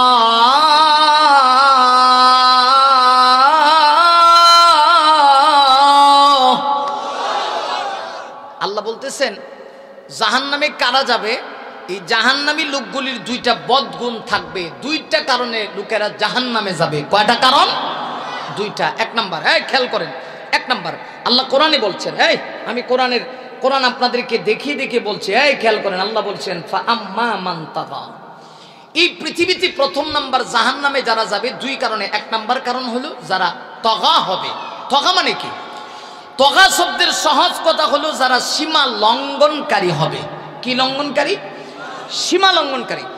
এখন সীমা লঙ্ঘনের অনেক ব্যাখ্যা। প্রথম ব্যাখ্যা হলো এই পৃথিবীতে যারা আল্লাহর দেওয়া জমিনে থেকে, আল্লাহর দেওয়া আকাশের নিচে থেকে যারা আল্লাহকে মানবে না, এরা হলো সীমা লঙ্ঘনকারী। কথা বল না কেন? আরো জোরে বলেন না কেন? এই জমিন কার? সবাই একটু মুখটা ভরে জবানটা খুলে উচ্চসিত কণ্ঠে বলুন, আল্লাহকে খুশি করার জন্য এই জমিনটা কার? আসমান। আপনি আমি কার জমিনের নিচে, কার জমিনের উপরে আছি? কার আসমানের নিচে আছি? বলুন তো, আল্লাহর এরিয়ার বাহিরে যাওয়ার কি কোনো সুযোগ আছে? এরপরও এই পৃথিবীতে এমন কিছু গাদ্দার লোক আছে যারা আল্লাহর আকাশের নিচে থাকে, জমিনের উপরে চলে, এরপরও আল্লাহ মানে না। মানে না তো মানে না, আবার ইংরেজিতে বলে দেয়ার ইজ নো গড। আল্লাহ বলতে কিছু নাই, আসেনি এরকম কিছু লোক। আচ্ছা আপনারা বলুন, আমার আল্লাহ আছে কিনা নাই? আল্লাহ কয়জন? আরো জোরে বলেন, আরো জোরে। কুল হুয়াল্লাহু আহাদ আল্লাহুস সামাদ লাম ইয়ালিদ ওয়া লাম ইউলাদ ওয়া লাম ইয়াকুল লাহু কুফুয়ান আহাদ। আমার বাইরে একটু লক্ষ্য করে দেখুন, কোরআনের ভিতরে 114 খানা সূরা আছে, এর ভিতরে একটা সূরা হলো সূরাতুল ইখলাস। ও ইঞ্জিনিয়ার সাহেব, আপনি শিক্ষিত লোক, ইখলাস মানে হলো পিওর, ইখলাস মানে হলো খাঁটি, ইখলাস মানে হলো বিশুদ্ধ। আল্লাহ রাব্বুল আলামিন সূরা ইখলাসের ভিতরে তার একটা খাঁটি বিশুদ্ধ পরিচয় দিয়েছে। মক্কার বেঈমান কাফেররা এসে আমার নবীকে আপন তাপন প্রশ্ন করতে শুরু করলো। এসে প্রশ্ন করে, ও মুহাম্মদ, আমরা 33 কোটি দেবতার পূজা করি আর আপনি এক আল্লাহর দাওয়াত দেন। ও মুহাম্মদ, আমরা জানতে চাই আপনার আল্লাহ কিসের তৈরি? আল্লাহ আপনার আল্লাহ কি স্বর্ণ দ্বারা তৈরি না আপনার আল্লাহ রূপা দ্বারা তৈরি? আল্লাহ আপনার আল্লাহর ছেলে মেয়ে কয়জন? আপনার আল্লাহ কি কে জন্ম দিয়েছে? আপনার আল্লাহ কার কাছ থেকে জন্মগ্রহণ করেছে? আমার ভাইরা, তাফসীর মাযহারের ভিতরে উল্লেখ করা হয়েছে, ওরা যখন এমন প্রশ্ন শুরু করে দিল, আল্লাহ রাব্বুল আলামিন সঙ্গে সঙ্গে জিবরাইলকে পাঠিয়ে দিলেন। আল্লাহ ডেকে বলে, জিবরাইল আমার নবীকে জানায় দাও, নবীকে টেনশন ফিল করতে হবে না, নবীকে পেরেশানি করতে হবে না। আমি আল্লাহ এই মুহূর্তে আমার পরিচয় দিয়া কোরআনের ছোট্ট একটা সূরা নাযিল করে দিলাম। হে রাসূলুল্লাহ আপনি বলুন, কুল। কুল হলো আমরের সেগা। আল্লাহ নির্দেশ দিয়া বলেন, হে নবী আপনি বলুন, কুল হুয়াল্লাহু আহাদ, আমি আল্লাহ একক। সুবহানাল্লাহ কান। আমি আল্লাহ একক, আমার অদ্বিতীয় নাই। আল্লাহ চাইলে বলতে পারতেন আমি আল্লাহ এক, কারণ একের আগেও সংখ্যা আছে, এটার নাম হলো জিরো। আছে কিনা নাই? এ কথা বলেন, আসেনি? একের পরেও সংখ্যা আছে কিনা নাই? কিন্তু আল্লাহ বলেন, না না না, আমি আল্লাহ একক, আমার অদ্বিতীয় নাই। শুধু তাই না, আল্লাহ পরিচয় দিয়ে বলেন আল্লাহুস সামাদ। নবী গো, আমি আল্লাহ হলাম ও মুখাফিকি। ওগো নবী আপনি জানায় দেন, এই পৃথিবীর সকল মানুষ আমি আল্লাহর মুখাফিকি, কিন্তু আমি আল্লাহ কাহারও মুখাফিকি না। শুধু তাই না, ও নবী বেঈমান কাফেররা জানতে চায় আমার ছেলে মেয়ে আছে কিনা। ও নবী আপনি জানায় দেন, লাম ইয়ালিদ ওয়া লাম ইউলাদ, আমি আল্লাহ কারোর কাছ থেকে জন্ম নেইনি, আমার কাছ থেকেও কেউ জন্ম নেইনি। সুবহানাল্লাহ কান। ওয়া লাম ইয়াকুল লাহু কুফুয়ান আহাদ, আমি আল্লাহ হইলাম এমন আল্লাহ, আমার সমকক্ষ আর কেউ নাই। আমার ভাইরা, এবার বলুন তো দেখি, পৃথিবীতে সীমা লঙ্ঘনকারী কারা? যারা আল্লাহর জমিনে থাকে, আল্লাহর জমিনে খায়, অথচ আল্লাহ মানে না। এর চাইতে বড় গাদ্দার আল্লাহর আকাশের নিচে জমিনের উপরে আর কেউ হতে পারে না, ঠিক কিনা? বলুন, আমার আকাশের দিকে, আল্লাহর দেওয়া আকাশের দিকে তাকাইলে কি আল্লাহরে চিনা যায়নি? যায় না? একটু বুঝতে চিনা যাবে, চিনা যায়? আর জুড়ে বলেন, চিনা যায়। কেমনে চিনবেন? আমি একটা এক্সাম্পল দিলে বুঝে নেবেন। আমাদের সমাজে এইগুলো অনেকে বুঝতে চায় না। আমি গত বছর এক জায়গায় মাহফিলে গেছি, চট্টগ্রাম সাতকানিয়াতে। যাওয়ার পথে ঢাকা থেকে এয়ারপোর্টে গেছি ফ্লাইটে, সেখান থেকে লোকেরা আমাকে রিসিভ করে। মাহফিলে অনেক বড়, তো ওরা নিজেরাই কর্তৃপক্ষ গাড়ি পাঠাইছে আমাকে নিয়ে যাওয়ার জন্য। গাড়িতে যখন উঠছি, উঠার পরে সাতকানিয়া যাইতে গিয়ে মাঝখানে একটা নদী পড়ে, নদীপথে একটা নদী পড়ে। নদীটা আবার টানা ব্রিজ দিয়া, এই নদীটা টানা ব্রিজ দিয়ে দাঁড় করায় রাখছে, নদীর উপরে টানা ব্রিজ দিয়া। ওই ব্রিজের উপর দিয়ে মানুষেরা যায়। যখন এই টানা ব্রিজ পার হইতেছি, এমনি দেখা যায় ড্রাইভার আমার হুজুর দেখছেননি, আমার আল্লাহর যত জ্ঞান আছে এই দেশের সব ইঞ্জিনিয়ারের আল্লাহ জ্ঞান দিয়ে দিছে। নাউজুবিল্লাহ, পকেটে লয়ে বাড়ি জানগা। কয় কি? হুজুর আল্লাহর যত জ্ঞান আছে সব জ্ঞান মনে হয় বাংলাদেশের যত ইঞ্জিনিয়ার আছে এদেরকে দিয়ে দিছে। আমি কইলাম কেমনে? হুজুর দেখেন না, ব্রিজটা টানা দেখারা করে রেখে দিছে, এটা কত বড় জ্ঞান। আমি কইলাম আচ্ছা ঠিক আছে, আপনার কথাটা এখন জবাব দিব না, আপনি ব্রিজটা পার হন, পার হয়ে একটু দাঁড়াইবেন, এরপরে কথাটা জবাব দিব। খেয়াল করেন, ব্রিজ পার হয়ে গিয়ে খারাইছে। এমনি আমি কইলাম, ভাই আপনি যে কথা কইছেন, আমি ইমানদার হিসাবে আমার খুব কষ্ট লাগছে। হুজুর কষ্ট লাগবে কে? এটা তো বাস্তব কথা কইছে। দেখেন না, জিন্দিগিতে এটা কল্পনা করা গেছে না, কেমনে টানার উপরে ব্রিজ খাড়া করাইছে। তাইলে তো আল্লাহ সব জ্ঞান যা আছে সব আমরা দেশে ইঞ্জিনিয়ারে দিছে। তখন আমি বলি, ভাই একটু উপরের দিকে তাকান। এমনি তাকাইছে। আমি জিজ্ঞাসা করলাম, এটা কি? উপরে কি? আসমান। সুবহানাল্লাহ। আরো জোরে কোন সুবহানাল্লাহ। আমি তখন তাকে জিজ্ঞাসা করলাম, কয়টা আসমান? কয় 7টা। আর আল্লাহ তো কোরআন শরীফে বলছে, আল্লাযী খালাকা সাবআ সামাওয়াতিন তিবাকা, আল্লাহ স্তরে স্তরে 7 আসমান আল্লাহ প্রতিষ্ঠিত করছে। সুবহানাল্লাহ। আমি তখন তাকে জিজ্ঞেস করলাম, ভাই এই যে 7টা আসমান আল্লাহ ধার করাইছে, হাদিস শরীফে আসছে এক আসমান থেকে আরেক আসমানের দূরত্ব হলো 500 বছরের রাস্তা। এক একটা আসমান দাঁড় করাইতে গিয়ে কি কোনো খটি লাগছে নাকি? না তো,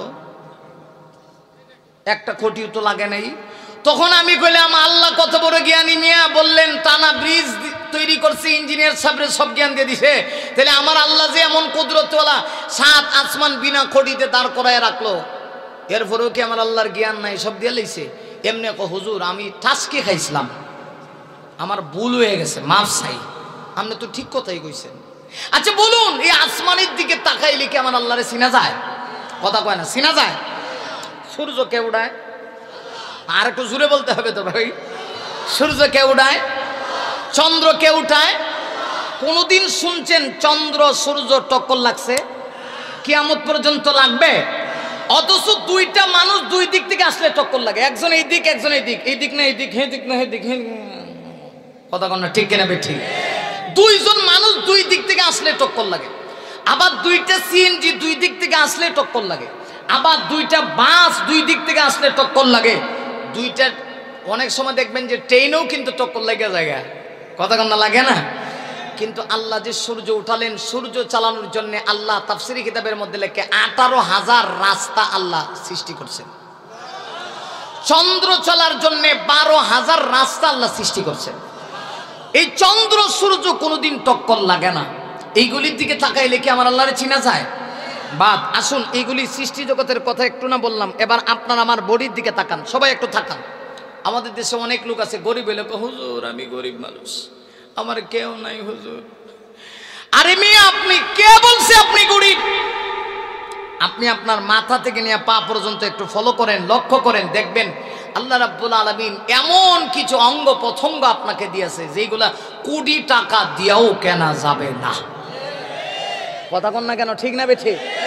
যেমন ফর এক্সাম্পল নাক। নাক চিনেননি? কথা কন, নাক চিনেন? নাক কয়টা? আরো জোরে, ছিদ্র কয়টা? ও মা গো মা, আল্লাহ নাক দিছে একটা, ছিদ্র দিছে 2টা। কেন দিছে? 1 নাম্বার কারণ হলো আমরা যদি হ্যাঙ্গস ভিতরে জমা, এটা কেমনে বের করবেন? 2 নাম্বার কারণ হলো শীতের দিনে যদি ঠান্ডা ঢুকে, ঠান্ডা কেমনে বের করবে? আল্লাহ কয় এজন্য স্ফিয়ার হিসাবে আর একটা ছিদ্র দিয়ে দিছি। সুবহানাল্লাহ কয়। ভাইরা আমার, শুধু নাক একটা, ছিদ্র 2টা তা না। আল্লাহ রাব্বুল আলামিন বলেন, নাই নেই বান্দারে, আমি আল্লাহ তোকে একটা না 2টা চক্ষু দান করেছি। আল্লাহ চাইলে কিন্তু একটা চক্ষু দিতে পারতেন। বলুন তো দেখি, একটা চক্ষু দিলে কি সুন্দর লাগতো নি? কথা বলেন না, লাগতো নি? এক চোখ নাই, মনে করেন আপনার এক চোখ নাই, এক চোখ না থাকলেও তো লোকেরা বলবে এটা খানা। এক চোখ আছে আর এক চোখ নাই, সাবধান বইলেন না, উদাহরণ দিয়ে বুঝাই। আল্লাহ রাব্বুল আলামিন বলেন, বান্দা তুই একটু লক্ষ্য কর, তোর নিজের দিকে একটু তাকা। ওরে বান্দা, আমি আল্লাহ এত দয়া তোর প্রতি করেছি, তুই আমাকে চিনস না? আমি আল্লাহ তোকে একটা চক্ষু না 2টা চক্ষু দিয়েছি। আবার একটু খেয়াল করুন, আল্লাহ বলেন ওয়াসাফাতাইন, বান্দারে আমি আল্লাহ তোকে 2টা ঠোঁট দান করেছি। ঠোঁট যদি আল্লাহ একটা দিত, মনে করেন উপরে ঠোঁট নাই, নিচে ঠোঁট আছে, দেখতে কেমন লাগতো? দাঁতের মাড়ি পর্যন্ত দেখা যাইত। আমার ভাইরা, আল্লাহ রাব্বুল আলামিন বলেন, বান্দা আমি আল্লাহ তোকে 2টা চোখ দিয়েছি, 2টা ঠোঁট দিয়েছি, একটা নাক আমি আল্লাহ দিয়েছি। আবার একটু খেয়াল কর, চোখের জায়গায় চোখ দিয়েছি। যদি চোখের স্থানে চোখ না দিয়া আমি আল্লাহ তোর মাথার পিছনে চোখ দিতাম, লাগতো মিস্টার বল্টু। কথাও কয় না রে, কথা কোন ঠিক কিনা? আল্লাহ বলেন, বান্দারে আমি যদি তোকে চোখের স্থানে চোখ না দিয়া মাথার পিছন দিক দিয়ে চোখ দিতাম, মিস্টার বল্টু লাগতো। কিন্তু আমি আল্লাহর দয়া মায়া, দেখ এত সুন্দর ওয়াজহুন চেহারা আমি আল্লাহ দিয়েছি। আবার আমি আল্লাহ তোর মুখের ভিতরে একটা জিহ্বা দিয়েছি, জিহ্বাও কিন্তু একটা না 2টা দিয়েছি। সুবহানাল্লাহ কান। বলুন তো জিহ্বা কয়টা? আলগা জিহ্বা একটা আসেনি? কেন দিছে? কেন দিছি? ও এলাকার কৃষক ভাই, একটু চিন্তা করে দেখো, তুমি যখন কৃষি কাজ করে পেটের ভিতরে বেশি ক্ষুধা লেগে যায়, বাড়িতে এসে যখন বড় বড় লোকমা বানাও, লোকমা বানায় তুমি যেমনি খাবার ঢুকাও, আল্লাহ কয় বান্দারে ভিতরে যদি আরেকটা জিহ্বা না দিতাম তাহলে তো অ্যাক্সিডেন্ট হয়ে যাইত। এজন্য তোর লোকমা যদি বড় হয় ভিতরের জিহ্বা তোকে সিগন্যাল দেয়, সাবধান, খিদা লাগলেও বড় লোকমা কিন্তু ভিতরে ঢুকানো যাবে না। আমার ভাইরা, আল্লাহ রাব্বুল আলামিন বলেন, ও মানুষ, আমি আল্লাহ তোকে এত সুন্দর করে বানাইছি, এজন্য তুই সুন্দর, তোর চেহারা ভালো, তুই স্মার্ট, তুই যখন চোখের ভিতরে চশমা লাগাস তোকে সুন্দর লাগে, আরো যদি সুন্দর পাঞ্জাবি লাগাস ঈদের দিনে আরো সুন্দর লাগে, সুন্দর পাঞ্জাবি লাগায়া মাথায় যদি পাগড়ি লাগাস আরো সুন্দর লাগে, শেরওয়ানি লাগাইলে আরো সুন্দর লাগে। কিন্তু কুকুর যত সাদা হোক, এর যদি চশমা দেন মিস্টার বন্টু, কথা কোন ঠিক কিনা? আল্লাহ বলেন, এরপরে বান্দা দেখ, আমি আল্লাহ তোকে একটা কিডনি দেই নাই, আমি আল্লাহ তোকে দুইটা কিডনি দান করেছি। কিডনি তোকে আমি আল্লাহ দুইটা কেন দিলাম? ও বান্দা, তোর যদি একটা কিডনি নষ্ট হয়ে যায় আরেকটা কিডনি যেন তোর চলে। এজন্য কিছুদিন আগে আমি সিলেটের হবিগঞ্জে গেছি ওয়াজ করার জন্য। যাওয়ার পরে তাকায় দেখলাম এক লোক বয়স হলো 80 বছরের উপরে, চুলদারি সব পেকে গেছে, এত জোরে আল্লাহু আকবার কয়, আমার কাছে মনে হইছে যুগের শাহজালাল। আমি আশ্চর্য হয়ে গেলাম। লোকেরা বলে, হুজুর জানেননি এই লোকটার 23 বছর আগে একটা কিডনি নষ্ট হয়েছে, কিন্তু লোকটা চলতে পারে, এত জোরে আওয়াজ দেয়, লোকটার কোনো ক্ষতি হয় না। ওই লোকটাকে আমি জিজ্ঞাসা করলাম, আপনার কি ভয় হয় না? ওই লোকটা তখন ডেকে বলে, যেই দিন আমার ডাক্তার বলেছে আমার একটা কিডনি নষ্ট, সেই দিন থেকে আমি আল্লাহর উপর ভরসা করে চলি, প্রতিটা মাহফিলে এসে আল্লাহু আকবারের আওয়াজ দেই। আজকে 23 বছর হয়ে গেছে, মহান আল্লাহ আমার একটা কিডনি এত সচ্ছল করেছে, দুইটা কিডনি যার আছে তার চাইতেও দেখের পাওয়ার আমার আরো বেশি। আল্লাহ কয়, বান্দা তোরে কিডনিও দিছি দুইটা, কারণ একটা নষ্ট হয়ে গেলে যেন আর একটা কাজে লাগাইতে পারো। সুবহানাল্লাহ কইতেন না? এরপরও দেখা যায় আমরা আল্লাহ চিনি না, আল্লাহ চিনি না। আল্লাহ তো তাই বলেছে, ওয়াফি আনফুসিকুম, বান্দা তুই তোর নিজের দিকে একটু তাকা, তোর দেহের দিকে তাকা, তোর বডির দিকে তাকা, আফালা তুবসিরুন। এরপরে কি তুই আমাকে দেখোস না, আমারে চিনোস না? আল্লাহু আকবার, জোরে বলেন আল্লাহু আকবার। আমার বাইরে আসুন এবার মূল কথায় যাই। জাহান্নামীরা কেন জাহান্নামে যাবে বলুন তো দেখি? প্রথম নাম্বার, যারা সীমা লঙ্ঘন করবে। সীমা লঙ্ঘনকারী কারা? যারা আল্লাহর জমিনে থেকে আল্লাহর দেওয়া রিজিক গ্রহণ করে, যারা আল্লাহ মানে না, এরা হলো প্রথম নাম্বারের সীমা লঙ্ঘনকারী। কথা কয় না? জাহান্নামে যাইব কয় কারণে বলুন তো দেখি? কয় কারণ? 2 কারণের প্রথম নাম্বার কারণ, যারা সীমা লঙ্ঘনকারী হবে। সীমা লঙ্ঘনকারী কারা? প্রথম ব্যাখ্যা হলো, যারা আল্লাহর জমিনে থেকে আল্লাহকে যারা মানে না, এরা হলো সীমা লঙ্ঘনকারী। ঠিক কিনা? অসুবিধা হইতেছে?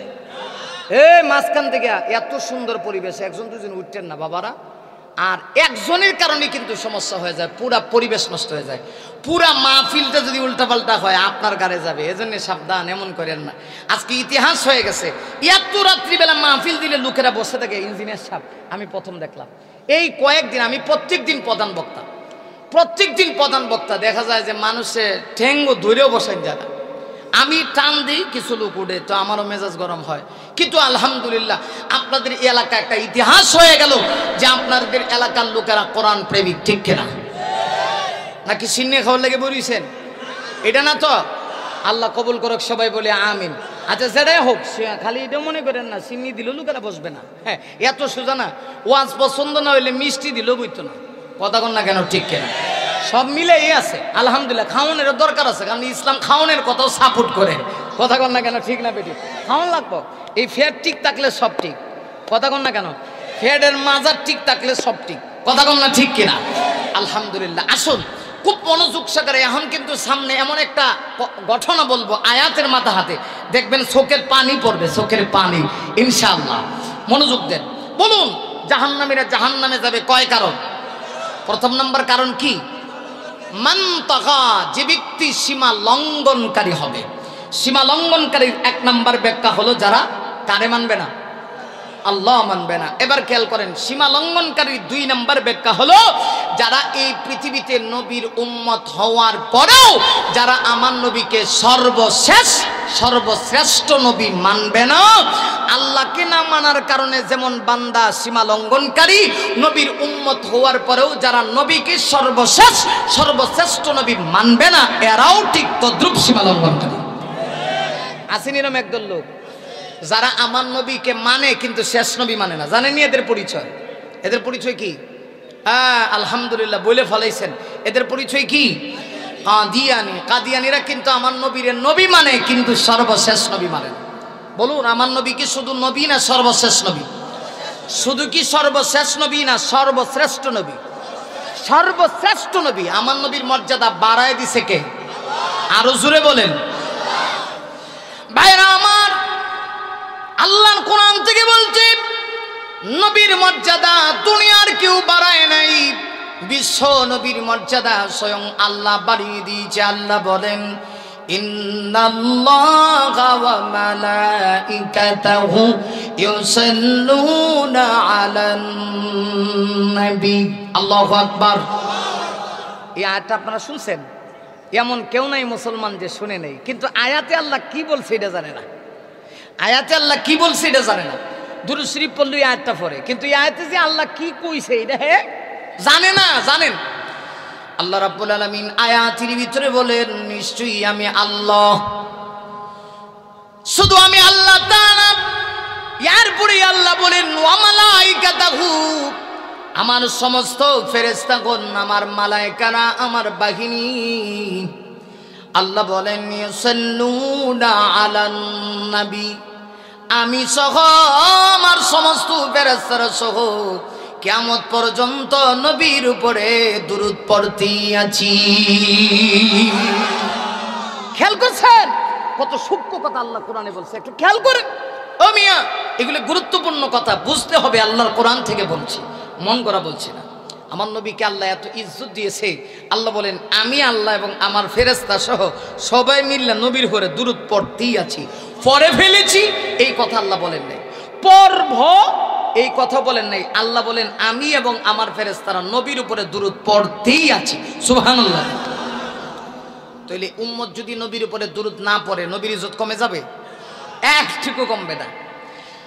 উম্মত যদি নবীর উপরে দুরূদ না পড়ে, আল্লাহর কসম, উম্মত নবীর উপরে দুরূদ না পড়লে একটুকু মর্যাদা আমার নবীর কমবে না। আর উম্মত যদি নবীর উপরে দুরূদ পড়ে, সম্মান কিন্তু আল্লাহ বাড়ায় দিবে।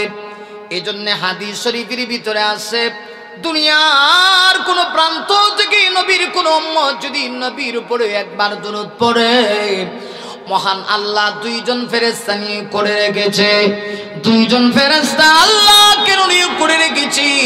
উম্মত যখন নবীর উপরে দুরূদ পড়ে, দুরূদ পড়া মাত্রই ফেরেশতারা ওই উম্মতের নাম ঠিকানা সহ বিশ্ব নবীর রওজায় আতহারে পৌঁছায়া দেয়।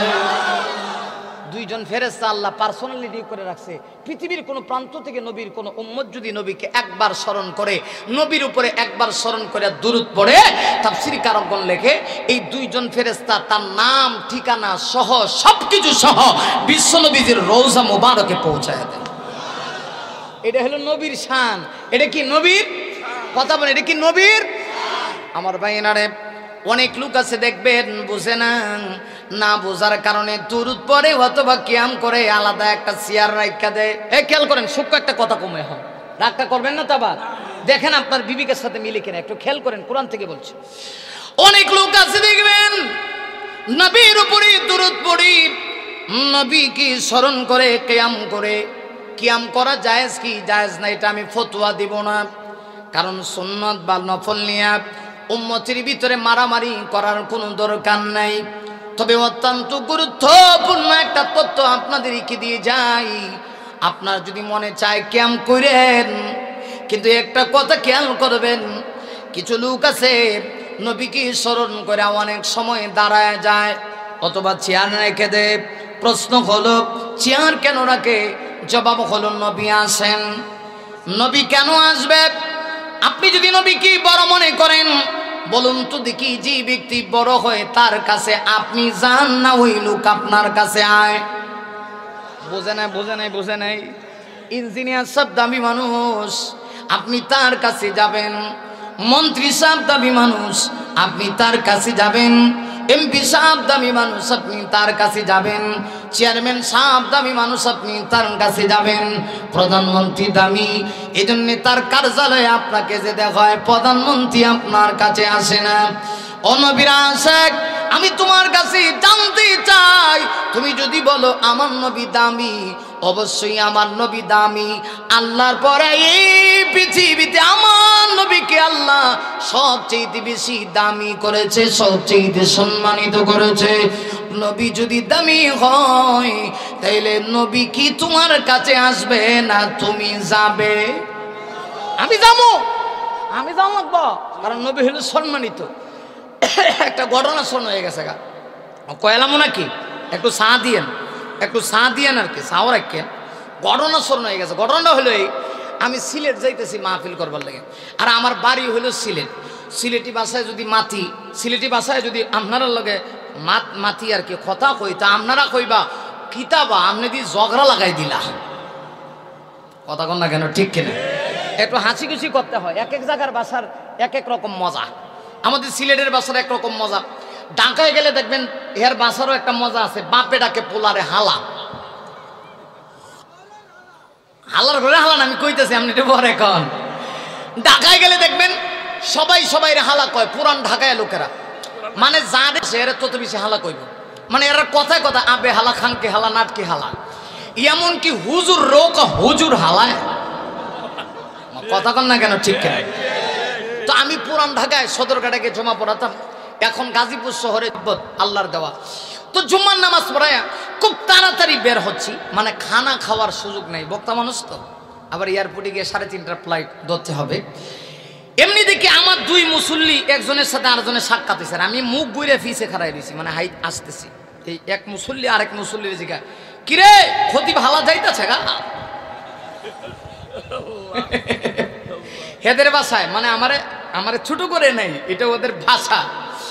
যে এই বেচারা আবার ঢাকায় লোক ওইটা করতেছে, ক্ষতি ভালা না খায় মরে যাবো গাহলায়, মরে যেতেছে গা, ওয়াশ করে বি মরে যাবো গাহলায়। মানে ক্ষতি ব্রেও হালা কয়। কেন কইলাম বাপ হয়ে সন্তান রে হালা কয়? আমার ঢাকায় মাদ্রাসা আছে, এক বেচারা তার সন্তান লইছে, ঢাকায় কুটি লোক আইসা কইতেছে, হুজুর পুলা হালা জ্বালা শান্তি পাইবার লাগছে না, পুলা হালা জ্বালা শান্তি পাইতেছি না। আমি বললাম কি হয়েছে হালায়, পোলা কি করছে? এখন আবার আমার হুজুর পুলা হালা যা করছে না, পরে একটু পরে ছেলে হুজুর আব্বা হালাই যা করে, বুঝেন নাই? মানে এরা সব কথায় হালা কইব, মানে এটা এদের অভ্যাস। আর আমাদের সিলেটে দেখবেন সব কথার মধ্যে খ খ উচ্চারণ করে, হই যাইতে বা খাইতাইনি, খাইলাও বা। আর মজার মজার ভাষা আছে সিলেটের ভাষা। আপনি যদি হঠাৎ করে কোনোদিন সিলেটে যান, সাবধান, দোকানে গিয়ে কয়েন না ভাই আমার একটা ফুড়ি দেন, কারণ সিলেটে মেয়েরা কয় ফুড়ি। আপনি যদি বলেন যে ভাই এক কান ফুড়ি দেন, ফিডে একটা মারিত করতো না, কইতে যে ভাই আমার এক কান ডাইল ফুড়ি দেন, কিমা ফুড়ি দেন। আরো মজার কথা হলো, এক ভদ্রলোক সিলেটে গেছে, যাওয়ার পরে তার সামনে মিষ্টি দেওয়া হয়েছে। মিষ্টির বিভিন্ন আইটেম আছে না, কিছু মিষ্টি সাদা, কিছু মিষ্টি লাল। এখন সিলেটি ভাষায় কইতাছে, ও বা কিতা খাইতা বা, সাদা গু খাইতা না লাল গু খাইতা? যখন কইছে সাদা গু খাইতা না লাল গু খাইতা, বেটা তো তখন রুমাল ডিভা দিয়ে ধরছে, ওইটা কি কর, সাদা গু খাইতাম না লাল গু খাইতাম, আমি কি গু খাইবে লাগাইছি নাকি? এমনি আরেক লোক কয় না, আপনারে আসলে কইছে সাদা মিষ্টি খাইবেন না লালটা খাইবেন। এক এক জায়গার এক এক ভাষা। আপনাদের মমি সিংহের ভাষা খুব সুন্দর। হুজুর খায়াল সই না খাবাই, এটা একটা মজা আছে কিনা না, একটা টানে আছে কিনা না। একটু দূরে যান, টাঙ্গাইলে গেলে কবে হুজুর আইসাল, হুজুর গেছাল গা, হুজুর বয়ান করছাল। এই এতগুলি ভাষার শিল্পী কে? আর এটা তো বলতে পারলেন না, এতগুলি ভাষার শিল্পী কে বলেন তো দেখি। গোটা পৃথিবীর সকল মানুষের দাঁত কয়টা? কথা কয় না। গোটা পৃথিবীর সকল মানুষের দাঁত কয়টা? 32টা, কিন্তু এক একজন এক এক ভাষা দিয়ে কথা বলে। একটু কি চিন্তা করছি যে এই ভাষাগুলি আমাদের মুখ দিয়ে উচ্চারণ করায় কে? আরো জোরে আওয়াজ করে বলুন, উচ্চারণ করায় কে? তাহলে এক এক জায়গার এক এক ভাষা। আমি যদি সিলেটি ভাষায় কই তাহলে আপনারা আমার উপর রাগ করবেন নাকি? তো যেই কথা বলছিলাম, আমি সিলেটে মাহফিলে যাইতেছি, এমনি রাস্তা চিনি না, এক ভদ্রলোক দোকানে বসে রয়েছে আর আমি রাস্তায়। আমি আমার ড্রাইভারে বললাম, এই লোকটা ডাক দে জিজ্ঞেস কর কিতাব চাচা, ওই যে মাহফিলেও যাইতাম রাস্তাখান দেখাই দাও না নি সিলেটি ভাষায়। এখন চাচা আবার আমার উত্তর দেওয়া হয়, কিতাব এটা বাতিজা, মাহফিলেও যাইতা তুমি, তাহলে তোমার দরকার, তুমি না আমার কাছে আইতা। কথা কম না ঠিক কেনা? মানে বেচারা তার বাসা দিয়ে বুঝাইছে যে মাহফিলে যাইবেন আপনি, দরকার আপনার, তাহলে আমি উঠতে যাবো কেন লেগে? কথা কম না কেন ঠিক কেনা? আপনার বিবেকের কাছে প্রশ্ন রাখলাম, আপনি নবীকে ভালোবাসেন? যদি বলেন নবী পৃথিবীর সবচেয়ে দামি মানুষ, আমরা এটা আহলুস সুন্নাত ওয়াল জামাতের আকীদা। আমার নবীর মর্যাদা আল্লাহর পরের মর্যাদা, ঠিক না ঠিক? আল্লাহর সঙ্গে পৃথিবীর কোনো বস্তুর তুলনা নাই। লাইসা কামিথলিহি শাই, আমার আল্লাহর সঙ্গে কোনো বস্তুর তুলনা নাই। কিন্তু আল্লাহর পরে এই পৃথিবীতে সবচেয়ে দামি মানুষকে? তার হাবিব বিশ্বনবী মুহাম্মদুর রাসূলুল্লাহ সাল্লাল্লাহু আলাইহি ওয়াসাল্লাম। আমরা অনেক সময় নবীরে মহব্বত করি, কিন্তু করতে করতে গিয়ে দেখা যায় আমরা লাইন ছাড়াই দিই। মানে দুই একটা এক্সাম্পল দিলে বুঝা লাগবে। আমরা যেমন মনে করেন আপনি আপনার স্ত্রীকে ভালোবাসেন, এটা কি ইবাদত না? কথা কয় না? কেউ যদি তার স্ত্রীকে রান্না করে দিয়ে, ইঞ্জিনিয়ার সাহেব, আমাদের সমাজের অনেক লোক আছে কয় এটা বিট্টা পাগল। কে কইছে বিট্টা পাগল? আরে তুমি জানো এটা আমার রাসূলের আদর্শ কি? আমার রাসূলের আদর্শ এমন ছিল, বিশ্বনবী সাল্লাল্লাহু আলাইহি ওয়াসাল্লাম তার স্ত্রী আম্মা জান আয়েশাকে বলতেন, আয়েশা তুমি রান্না করতেছো, তোমার কষ্ট হইতেছে, আমি তোমার সাথে একটু রান্না বান্নার কাজে একটু সহযোগিতা করে দেই। তুমি রান্না করো, কাটা বাছা যা লাগবে এটা আমি করে দিব। সুবহানাল্লাহ কম। রাসূলের জীবনে এমন অনেক ঘটনা আছে, নবী নিজে রান্না করে আয়েশাকে খাওয়াইছেন। আরে আপনি কি মনে করছেন আপনার স্ত্রী কি আপনার ঘরের কাজের বুয়া নাকি? কে বলেছে? আপনি বিবাহ করে যে মেয়েকে আনছেন সে আপনার ঘরের কাজের বুয়া না। কথা কোন ঠিক কিনা? সে আপনার ঘরের কাজের বুয়া না, আপনার বিবাহিত স্ত্রী। ইসলাম বলেছে আপনি তাকে মহব্বত করতে হবে। এমনকি শুধু মহব্বত করবেন তা না, নবীজির হাদিস এটাও আছে, কেউ যদি তার স্ত্রীকে মহব্বত করে এক লোকমা খাবার মুখের ভিতরে উঠায়া দেয়, আল্লাহর রাসূল বলেন মহান আল্লাহ বিনিময়ে তাকে সওয়াব দান করে। সুবহানাল্লাহ। আপনি আপনার স্ত্রীর মুখে খাবার উঠায় দিবেন। রাসূলের জীবনে এরকম অসংখ্য অগণিত হাদিস আছে যে আল্লাহর রাসূল নিজে হযরত আয়েশার মুখে খাবার উঠায় দিয়েছেন, আর হযরত আয়েশাও আমার রাসূলের মুখে খাবার উঠায় দিয়েছেন। এটার নাম হলো ইসলাম। আমরা কোন ইসলাম পালন করি আজকে জানি না, আমরা কোন দিকে যাচ্ছি। আমরা এখন ইসলাম থেকে অনেক দূরে চলে গেছি। স্ত্রীকে ভালোবাসা এটা একটা ইবাদত। আপনার স্ত্রীকে মহব্বত করবেন, কিন্তু সীমা আছে। এবার খেয়াল করেন, স্ত্রীকে মায়ের মতো ভালোবাসা যাবে না, মাকে মায়ের মতো ভালোবাসতে হবে। মা এক জিনিস, স্ত্রী আরেক জিনিস। কথা কন না কেন? এখন যদি কেউ তার স্ত্রীকে ভালোবাসতে গিয়া কয়, ও প্রিয়তমা স্ত্রী, আমি তোমাকে কেন ভালোবাসি জানো? তুমি দেখতে আমার মায়ের মতো। শেষ, সব গেছে। ওলামায়ে কেরাম ফতোয়া জিজ্ঞেস করেন, তখন জেহারের মাসালা আসবে। কখনোই মাকে স্ত্রীর মতো বলা যাবে না, স্ত্রীকে মায়ের মতো বলা যাবে না। ঠিক না বেঠিক? মাকে মায়ের মতো সম্মান দিতে হবে। আমার রাসূল তো মায়ের মর্যাদা এমন দিয়েছেন, হাদিসে এসেছে আল্লাহর রাসূল বলেছেন, আল জান্নাতু তাহতা আকদামিল উম্মাহাত। নবীজি বলেছেন মায়ের জাতির পদে দিলে হলো সন্তানের জন্য বেহেশত। আর জোরে কান্না সুবহানাল্লাহ। আমাকে বলা হয়েছে যে নারী জাতি সম্পর্কে দুই একটা কথা বললেন, এজন্য একটু ভিতরে ঢুকাই দিলাম আর কি। কথা কন না ঠিক না বেঠিক? মায়ের জাতির সম্মান আমার ইসলাম যেভাবে দিয়েছে পৃথিবীর আর কেউ দেয় নাই। মায়ের জাতিকে আমার রাসূল এত সম্মান দিয়েছেন। আল্লাহু আকবার বলেন। ফর এক্সাম্পল দিয়ে একটা ছোট্ট করে একটা ঘটনা বলি। কথা বলেন, বলবো না কি বলবো? এরপরে আবার মূল কথায় চলে আসবো, ঠিক আছে ইনশাআল্লাহ। কেউ উঠবেন না, এই ছোট্ট ভাইরা নড়াচড়া করিস না। মশায় কামড় দিলেও নড়াচড়া করার কোনো সুযোগ নেই। তবে আমার টাইমও শেষ হয়ে যাইতেছে গা, একটার পরে আর সময় আপনাদের নষ্ট করবো না ইনশাআল্লাহ। পেটে আপনাদের ভীষণ ক্ষুধা লাগছে, এতক্ষণ বসে রয়েছেন, এটা অনেক কঠিন ব্যাপার। হ্যাঁ হ্যাঁ, আলহামদুলিল্লাহ আলহামদুলিল্লাহ। কষ্ট হচ্ছে আপনাদের? মায়ের জাতিকে আল্লাহর হাবিব কত সম্মান দিয়েছেন, কত ইজ্জত দিয়েছেন, কত মর্যাদা দিয়েছেন, একটু খেয়াল করেন।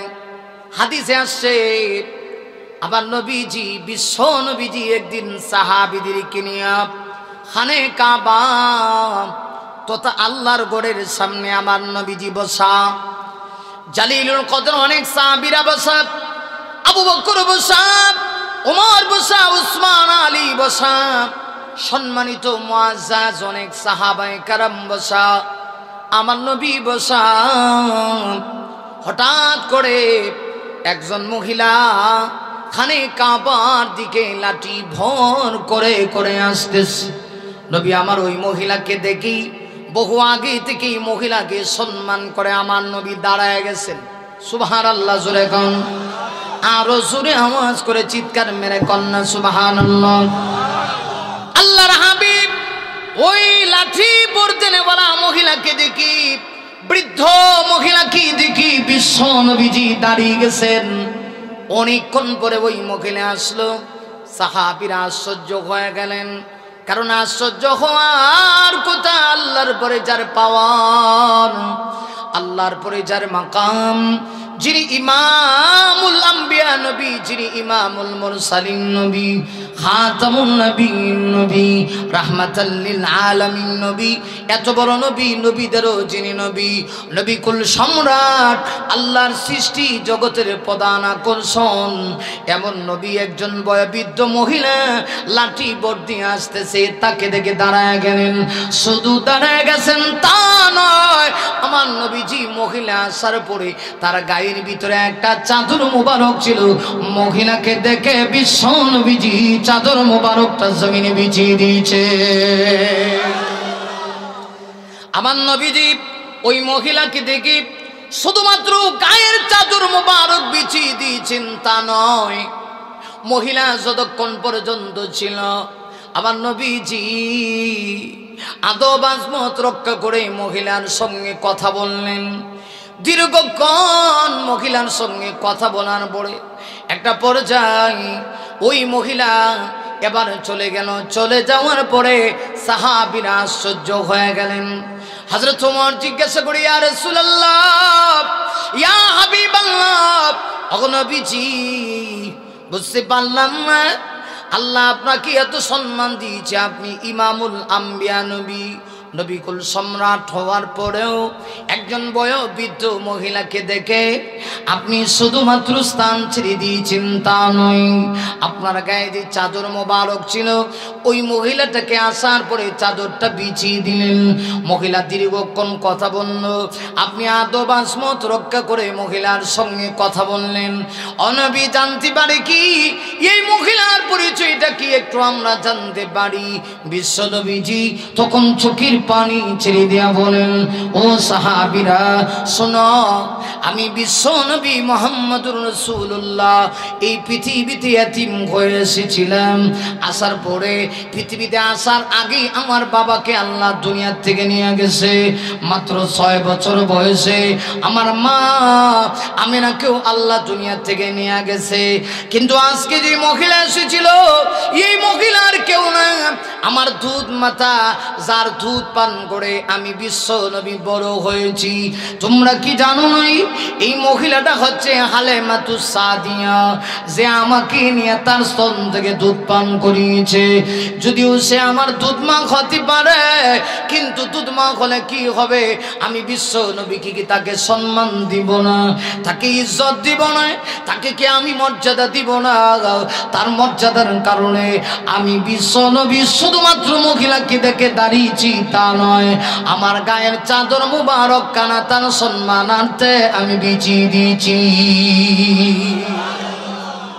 ভাইরা আমার, তাহলে এবার খেয়াল করুন, ইসলাম মায়ের জাতিকে কত সম্মান দিয়েছে। মাকে মায়ের মতো মর্যাদা দিতে হবে, স্ত্রীকে স্ত্রীর মতো মর্যাদা দিতে হবে, ঠিক কিনা? দুইজনের মর্যাদা কি এক সমান? জুড়ে বলেন এক সমান। অনেক সময় অনেক স্ত্রীরা বলে, তুমি কি তোমার মায়ের চাইতে আমরা কম ভালোবাসো নাকি? আরে আপনি এটা এমন আজীব প্রশ্ন কেন করেন?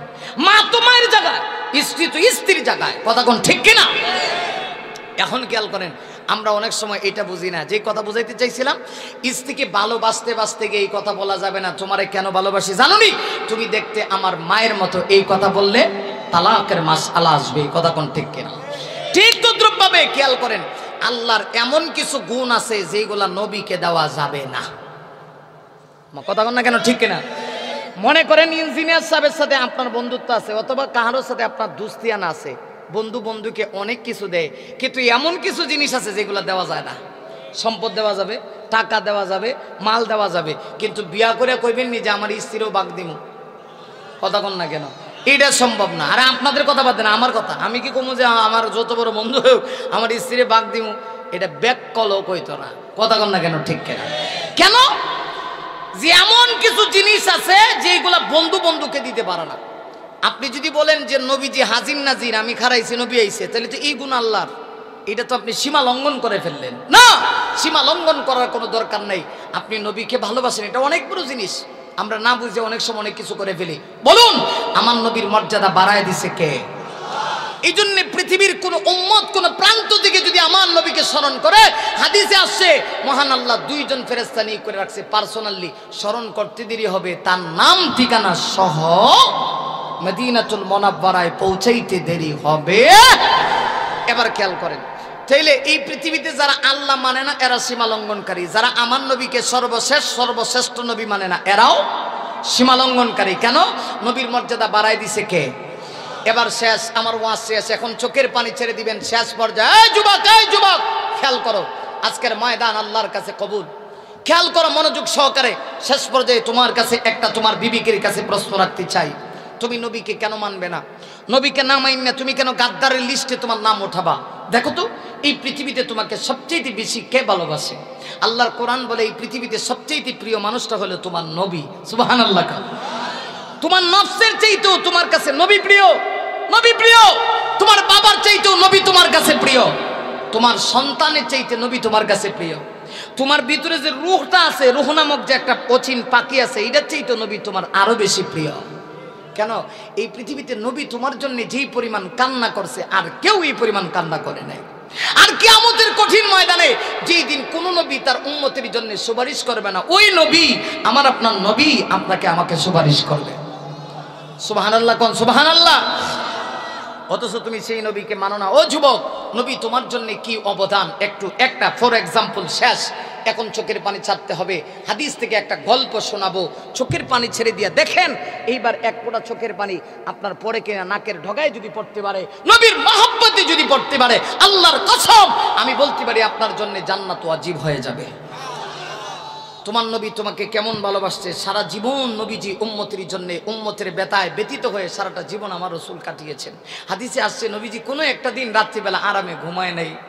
আমার রাসূল জীবনের কোনো একটা তাহাজ্জুদে আমার নবীজির এমন হয় নাই যেই তাহাজ্জুদের নামাজে আমার নবীজি উম্মতের জন্য কান্না করে নাই। এ যুবক, তোর পায়ে ধরি, তোর হাতে ধরে শেষ পর্যায়ে একটা কথা বলে যাই, হতে পারে এটা আমার জীবনের শেষ মাহফিল হতে পারে রে যুবক। কত মানুষ লঞ্চে উঠে আর সেই লঞ্চ আর ফিরে বাড়ি পর্যন্ত নিয়ে যায় না। আপনারা দেখেছেন কিছুদিন আগে ঢাকা থেকে এই বরিশাল বরগুনা জালকাঠিগামী এক লঞ্চ নিয়ে গেল, কিন্তু আগুন লেগে আহারে নিচে কত পানি, নদীতে কত পানি, কিন্তু সেই পানি দিয়ে তো আগুন নিবানো গেল না। কত সন্তান তার মা হারাইলো, কত মা তার সন্তান হারাইলো। আপনারা জানেন, আমি আপনাদেরকে শুধু আপনাদের অন্তরটাকে একটু নরম করার জন্য বলছি। নবী আপনার জন্য কত দূর দিয়ে একটু পরে বলি, একটু খেয়াল করেন। এই যে লঞ্চটা রওনা করলো জালকাঠির দিকে, আপনারা জানেন হয়তোবা ফেসবুকে আপনারা দেখেছেন, হাফসা নামক একটা মেয়ে ছিল যার 2 দিন পরে বিবাহ ছিল। আপনারা শুনছেন? 2 দিন পরে ওই মেয়েটার বিবাহ ছিল। মেয়ের বাবা, মেয়ের মা আর এই মেয়েটার ছোট ভাই ঢাকা থেকে বিবাহের মাল সামানা মার্কেট করে ওরা বাড়ির দিকে রওনা করছে।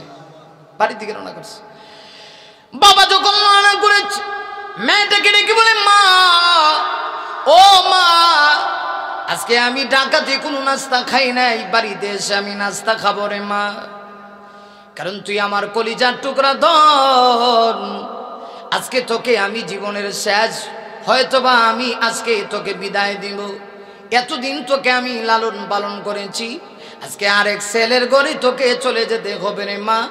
অনেক কষ্ট করে ঢাকাতে আমি টাকা পয়সা ইনকাম করে আমি সহ তোর মা সহ ঢাকা থেকে রওনা করেছি। ও মা, আমার পেটে ভীষণ ক্ষুধা, মা আমি নাস্তা খাই নাই, বাড়িতে এসে তোর হাতের নাস্তা খাবো রে মা। মা নাস্তা করে তুই আমার জন্য অপেক্ষা করিস। মেয়ে হাফসা বাবার জন্য নাস্তা পাকায়া অপেক্ষা করে দেশে। বাবা লঞ্চ দিয়া বাড়িতে যাবে, কিন্তু এই লঞ্চ তো আর বাড়িতে গেল না, আগুন লেগে কত মানুষ মারা গেল। এই লঞ্চের ভিতরেই হাফসা নামক মেয়েটার বাবা মা দুজনেই মারা গেছে। দুজনেই আগুনে পুড়ে সারখার হয়ে গেছে, ছাই হয়ে গেছে। ছোট ভাইটাও আগুনে পুড়ে মারা গেছে। দেহ পাইল না, দেহ পাবি তো দূরের কথা, হাড্ডি গুড্ডি কিছুই পাইল না। অরে যুবক চিন্তা কর, এই পৃথিবী ছেড়ে তোকে আমাকে চলে যেতে হবে। আজকে একটু মনটাকে নরম কর। তুই নবী মানুষ না, নবীর আদর্শ তোর ভিতরে নাই, অথচ তুই কি চিন্তা করছস এই পৃথিবীতে তুই চিরস্থায়ী থাকবে না। পৃথিবী থাকার জায়গা না। তুই আজকে আল্লাহ ভুলে গেছস, নবী ভুলে গেছস। তুই নবীকে কেমনে ভুলস যেই নবী তোকে জীবনে কোনোদিন বলে নাই। আল্লাহ রসুলের হাদিসে আসছে, আল্লাহ নবী জীবনে কোনো একটা রাত নাই যে রাতে উম্মতের জন্য কান্না করে নাই। সারাটা জীবন আমার নবীজি উম্মতের ব্যথায় ব্যথিত হয়ে কান্না করেছে। ওরে যুবক, আমার নবীজির ইন্তেকালের কিছুদিন আগের একটা ঘটনা তোমাদেরকে শোনাই। নবীকে আজকে তুই মানুষ না, নবী তোর জন্য কেমন দরদি ছিল। আমার নবীজির একাধিক স্ত্রী ছিল। হাদিসে আসছে আমার রাসূল 12টা বিবাহ করেছিলেন।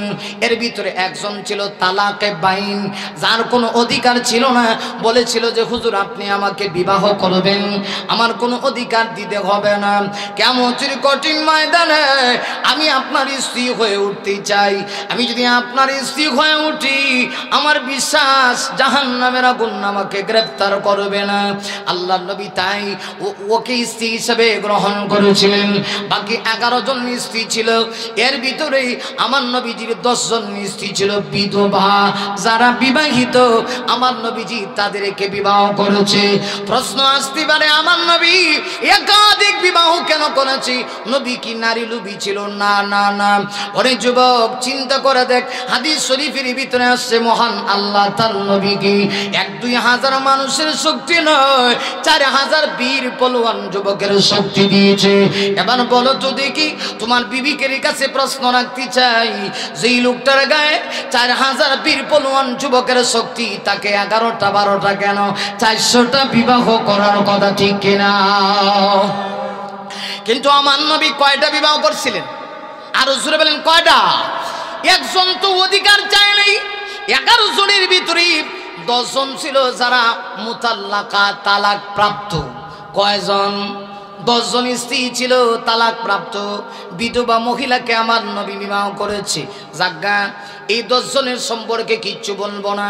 শেষ পর্যায়ে যে কথা বলতে চাই, একজন স্ত্রী ছিল কুমারী, যার নাম ছিল হযরতে আয়েশা।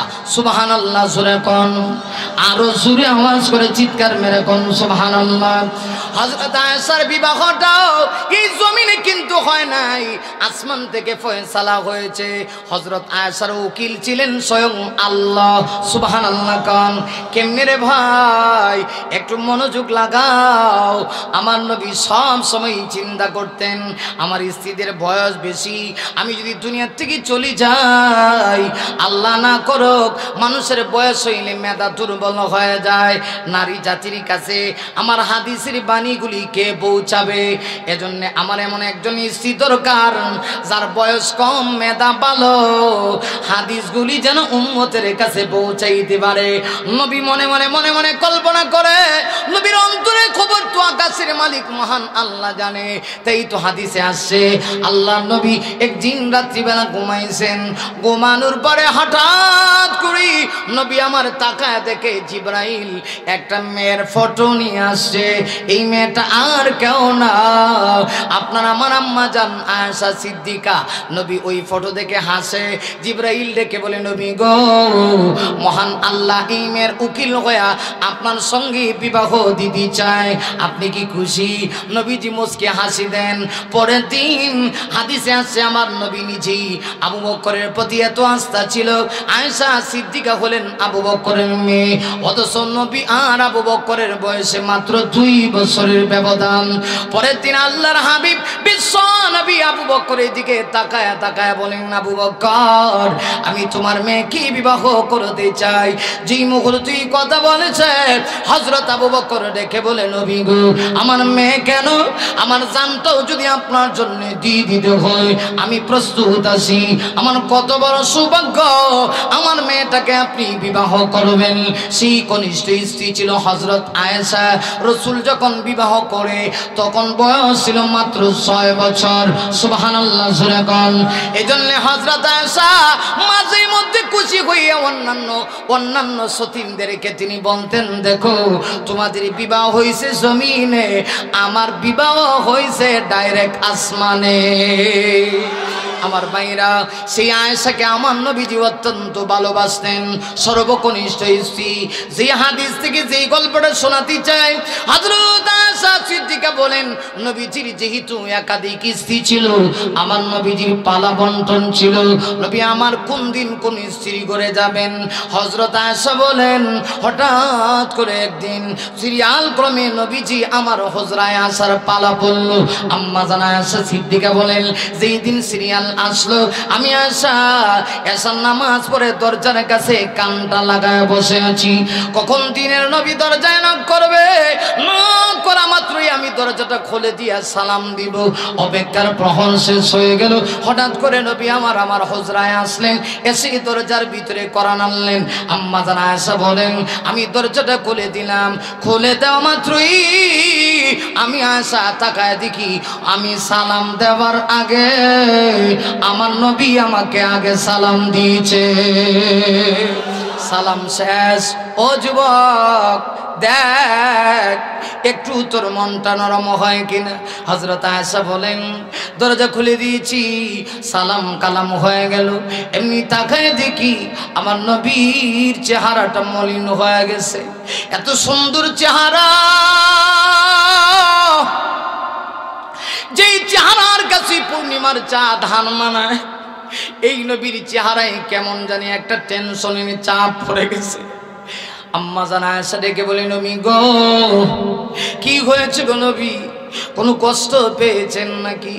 অন্যদিন তো আমার ঘরে আসলে পরে এমন চেহারা আমি দেখি না। আবার নবীজি চোখের পানিগুলি ছিঁড়ে দিয়ে অজর লয়নে কাঁদতে শুরু করে দিলেন।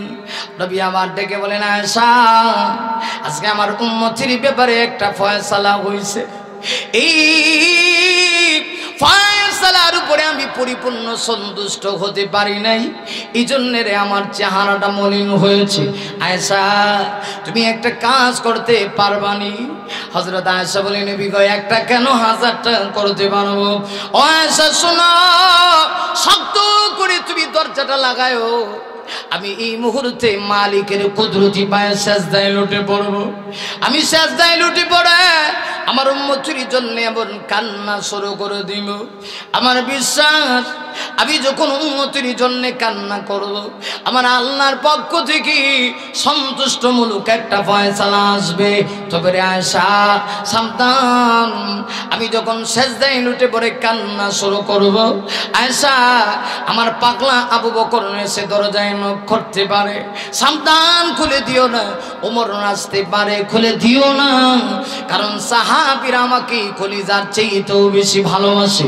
হযরত আয়েশা বলেন মুহূর্তের ভিতরে আমি দরজাটা লাগাইলাম, শক্ত করে লাগাইলাম, এমনিতে আমি তাকা দেখি নবীজি সেজদায় লুটে পড়ছে, এমন কান্না শুরু করছে নবীর চোখের পানি জমিনে গড়ায়া পড়তেছে। হযরত আয়েশা ডেকে বলে আমার বুক ফেটে যায়, কলিজা ফেটে যায়, কিন্তু নবী না বলেছে কোনো কথা বলা যাবে না। নবীর কান্নার খবর মুহূর্তের ভিতরে পুরা মদিনার ভিতরে ছড়িয়ে পড়েছে। হযরত আবু বকর দৌড়ে আসতে আসে, এসে থেকে তার মেয়ে আয়েশার দরজা লাগানো, বাহির থেকে সালাম দেয়, আসসালাতু ওয়াসসালামু আলাইকা ইয়া রাসূলুল্লাহ, আসসালাতু ওয়াসসালামু আলাইকা ইয়া হাবিবাল্লাহ। সালাম দিয়েছে ঠিক, আবু বকর বলেন ভিতর থেকে কোনো আওয়াজ নাই। হযরত আবু বকর দীর্ঘক্ষণ পরে ডেকে ডেকে বলে, নবী গো, বুঝতে পেরেছি আপনি মনে হয় কষ্ট পেয়েছেন, কেউ আপনাকে আঘাত দিয়েছে, কেউ আপনাকে মেরেছে। ও নবী বলুন কে মারছে? আমি আবু বকর নরম হতে পারি, কিন্তু আমি তাকে আজকে ছাড় দেব না। ও নবী একটাবার বলবেন লি, আল্লাহর কসম করে বলি, আসমানের মালিকের কসম, জমিনের মালিকের কসম, কেউ যদি আপনাকে কষ্ট দিয়ে থাকে, যতক্ষণ না গ্রহণ করব আমি আবু বকর আপনার দরবার থেকে যাব না। নবীজি কোনো কথা বলে না। হযরত ওমর পাগলের মতো দৌড়ায় আসছে, ওমর এসে থেকে দরজা লাগানো, বাহির থেকে ওমর আওয়াজ দেয়া বলে, ও নবী আপনি কেন কান্না করেন? ও নবী আমি ওমর এসেছি, যে ওমর একদিন আপনার দরবারে গিয়েছিলাম আপনার কল্লা মুবারক আনার জন্য নবী গো, কিন্তু আল্লাহ হেদায়েত দিয়েছে, আমি আমার মাথা টেকায় আপনার ইসলাম গ্রহণ করেছি। ও নবী আপনি না বলেছেন আমার উমর যে রাস্তা দিয়ে যায় ওই রাস্তায় শয়তান যায় না? নবী গো একটাবার বলবেন নি আপনাকে কে আঘাত দিয়েছে? ও নবী আল্লাহর কসম করে বলি, যদি একবার নামটা বলেন, আমি উমরের হাতে একটা তরবারি আছে, তরবারি দিয়া যে লোকটার নাম বলবেন দেহ থেকে মাথাটা আলাদা করে দিব। নবী কোনো জবাব দেয় না। দীর্ঘক্ষণ অপেক্ষা করে হযরত ওমর চলে গেল। হযরত ওমর চলে যাওয়ার পরে হযরত আলী এসেছে। আলী এসে মনটাকে নরম করে দিয়ে বাহির থেকে ডেকে ডেকে বলে, নবী গো আমি আলী এসেছি, আপনার মেয়ে ফাতেমাকে যার কাছে আপনি বিবাহ দিয়েছেন। ও নবী আপনার মেয়ের অনেক প্রস্তাব এসেছিল, মদিনাতে অনেক ধনাঢ্যশীল সাহাবীরা আপনার মেয়েকে বিবাহ করতে চেয়েছিল, কিন্তু আপনি কাউকে দেন নাই, আমি আলীর কাছে বিবাহ দিয়েছেন। ও নবী আমি আলী এসেছি, যাকে আপনি বলেছেন আসাদুল্লাহিল গালিব, আল্লাহর পক্ষ থেকে বিজয়ী বাঘ বলে আপনি যাকে ঘোষণা দিয়েছেন। ও নবী আমি আলী এসেছি। ও নবী আপনার মেয়ে ফাতেমাকে রেখে আসছি, গলা কাটা মুরগির মতো ছটফট করে ঘরের ভিতরে চিৎকার মেরে কান্না করে। আপনি জানেন তো আপনার মেয়ে আপনাকে কত ভালোবাসে। ও নবী আপনি কি ভুলে গেছেন আপনার কলিজার টুকরা দুইটা নাতি হাসান হুসাইনের কথা? আপনি না বলেছেন এরা হলো আমার চোখের শীতলতা, আপনি তাদেরকে এত ভালোবাসেন। আপনি বলেছেন মান আহাব্বাহুমা ফাকাদ আহাব্বানি, যারা আমার নাতিদেরকে হাসান আর হুসাইনকে ভালোবাসলো, নবী গো আপনি বলেছেন নিশ্চয়ই সে যেন আমাকে ভালোবাসলো। ইয়া রাসূলুল্লাহ একটু বলুন না, আপনার মেয়ে নাতিরা খানা পিনা বন্ধ করে দিয়েছে, নবী তখনও কোনো কথা বলে না। আল্লাহ যখন জিবরাইলকে ডেকে বলে, জিবরাইল দৌড়ায় যাও, আমি বুঝতে পেরেছি আমার বন্ধু কি চায়। জিবরাইল যাও আর ঘোষণা করে দাও, বন্ধু মাথা উঠায়া উম্মতের জন্য যতক্ষণ পর্যন্ত সন্তুষ্টি না হবে যা চাবে উম্মতের ব্যাপারে আমি আল্লাহ বন্ধুকে খুশি করতে দেওয়ার জন্য প্রস্তুত আছি। যাও জিবরাইল দৌড়ায় যাও, উম্মতের ব্যাপারে যতক্ষণ না নবীজি সন্তুষ্ট না হবে, নবী যা চাবে উম্মতের ব্যাপারে আমি দিতে প্রস্তুত। সুবহানাল্লাহ। আরো জোরে কর না সুবহানাল্লাহ। জিবরাইল আলী অসুবিধা হইতেছে? অসুবিধা হইতেছে? তাহলে শেষ করে নিতাম। আপনার অসুবিধা তো হইতেছে, আর একটু হইতো নি না? অসুবিধা হইতেছে? হ্যাঁ আল্লাহ কবুল করো, আমিন কর। আমার ভাইরা এবার দেখা গেল হযরত জিবরাইল আলাইহিস সালাতু ওয়াস সালাম আগমন করলেন। সুবহানাল্লাহ। আর একটু আওয়াজ করে কর না সুবহানাল্লাহ। আমার ভাইরা জিবরাইল মুহূর্তের ভিতরে আগমন করেছি। জিবরাইল আলাইহিস সালাতু ওয়াস সালাম এসে নবীকে সালাম দিয়া বলে, ইয়া রাসূলুল্লাহ, নবী গো আপনি একটু মাথা উঠান, আল্লাহ ঘোষণা দিয়েছি যতক্ষণ না আপনি খুশি না হবেন আপনার উম্মতের ব্যাপারে আপনি যা চাবেন মহান আল্লাহ তা দিতে প্রস্তুত রয়েছে।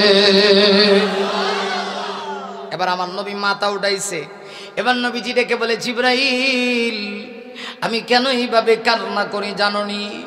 ও জিবরাইল,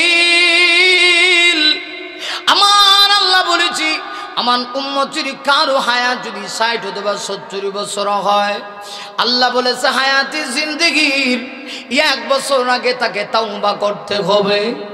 আমি তো টেনশন শুরু করছি, আমি তো উম্মতের দরদি, আমার উম্মতের ভিতরে এমন উম্মত আছে 60 বছরের হায়াত পাইলেও 1 বছর আগে তাওবা করবে না, 70 বছরের হায়াত পাইলেও 1 বছর আগে তাওবা করবে না। যদি 1 বছর আগে তাওবা না করে, আল্লাহ সত্য জুড়ায় দিছে 1 বছর আগে তাওবা করা লাগবে।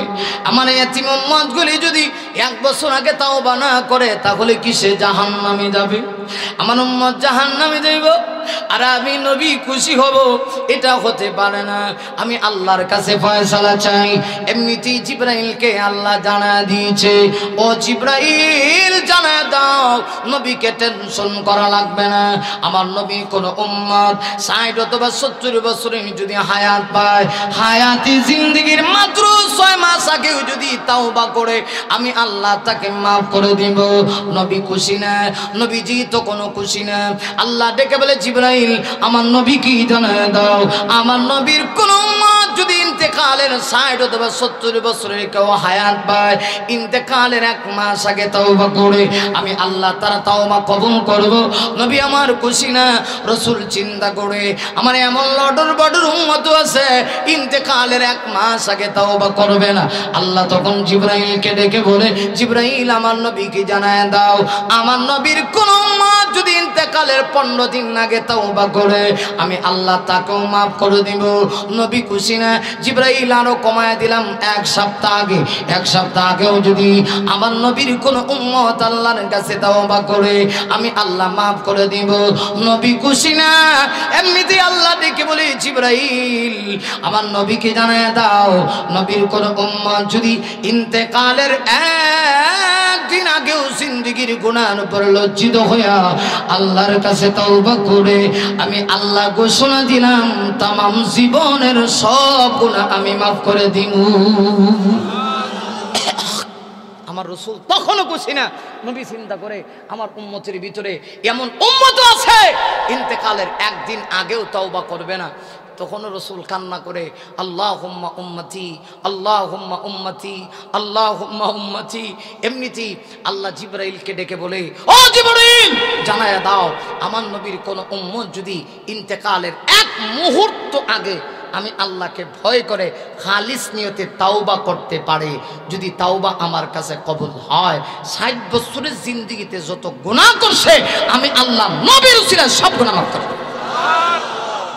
তাহলে চিন্তা করে দেখছেন কোন নবী আমরা পেয়েছি। ও যুবক, শেষ আমার আলোচনা শেষ, গড়ির কাটা কাটা রাত 1টা বাজে। তো বলছিলাম জাহান্নামী কারা হবে?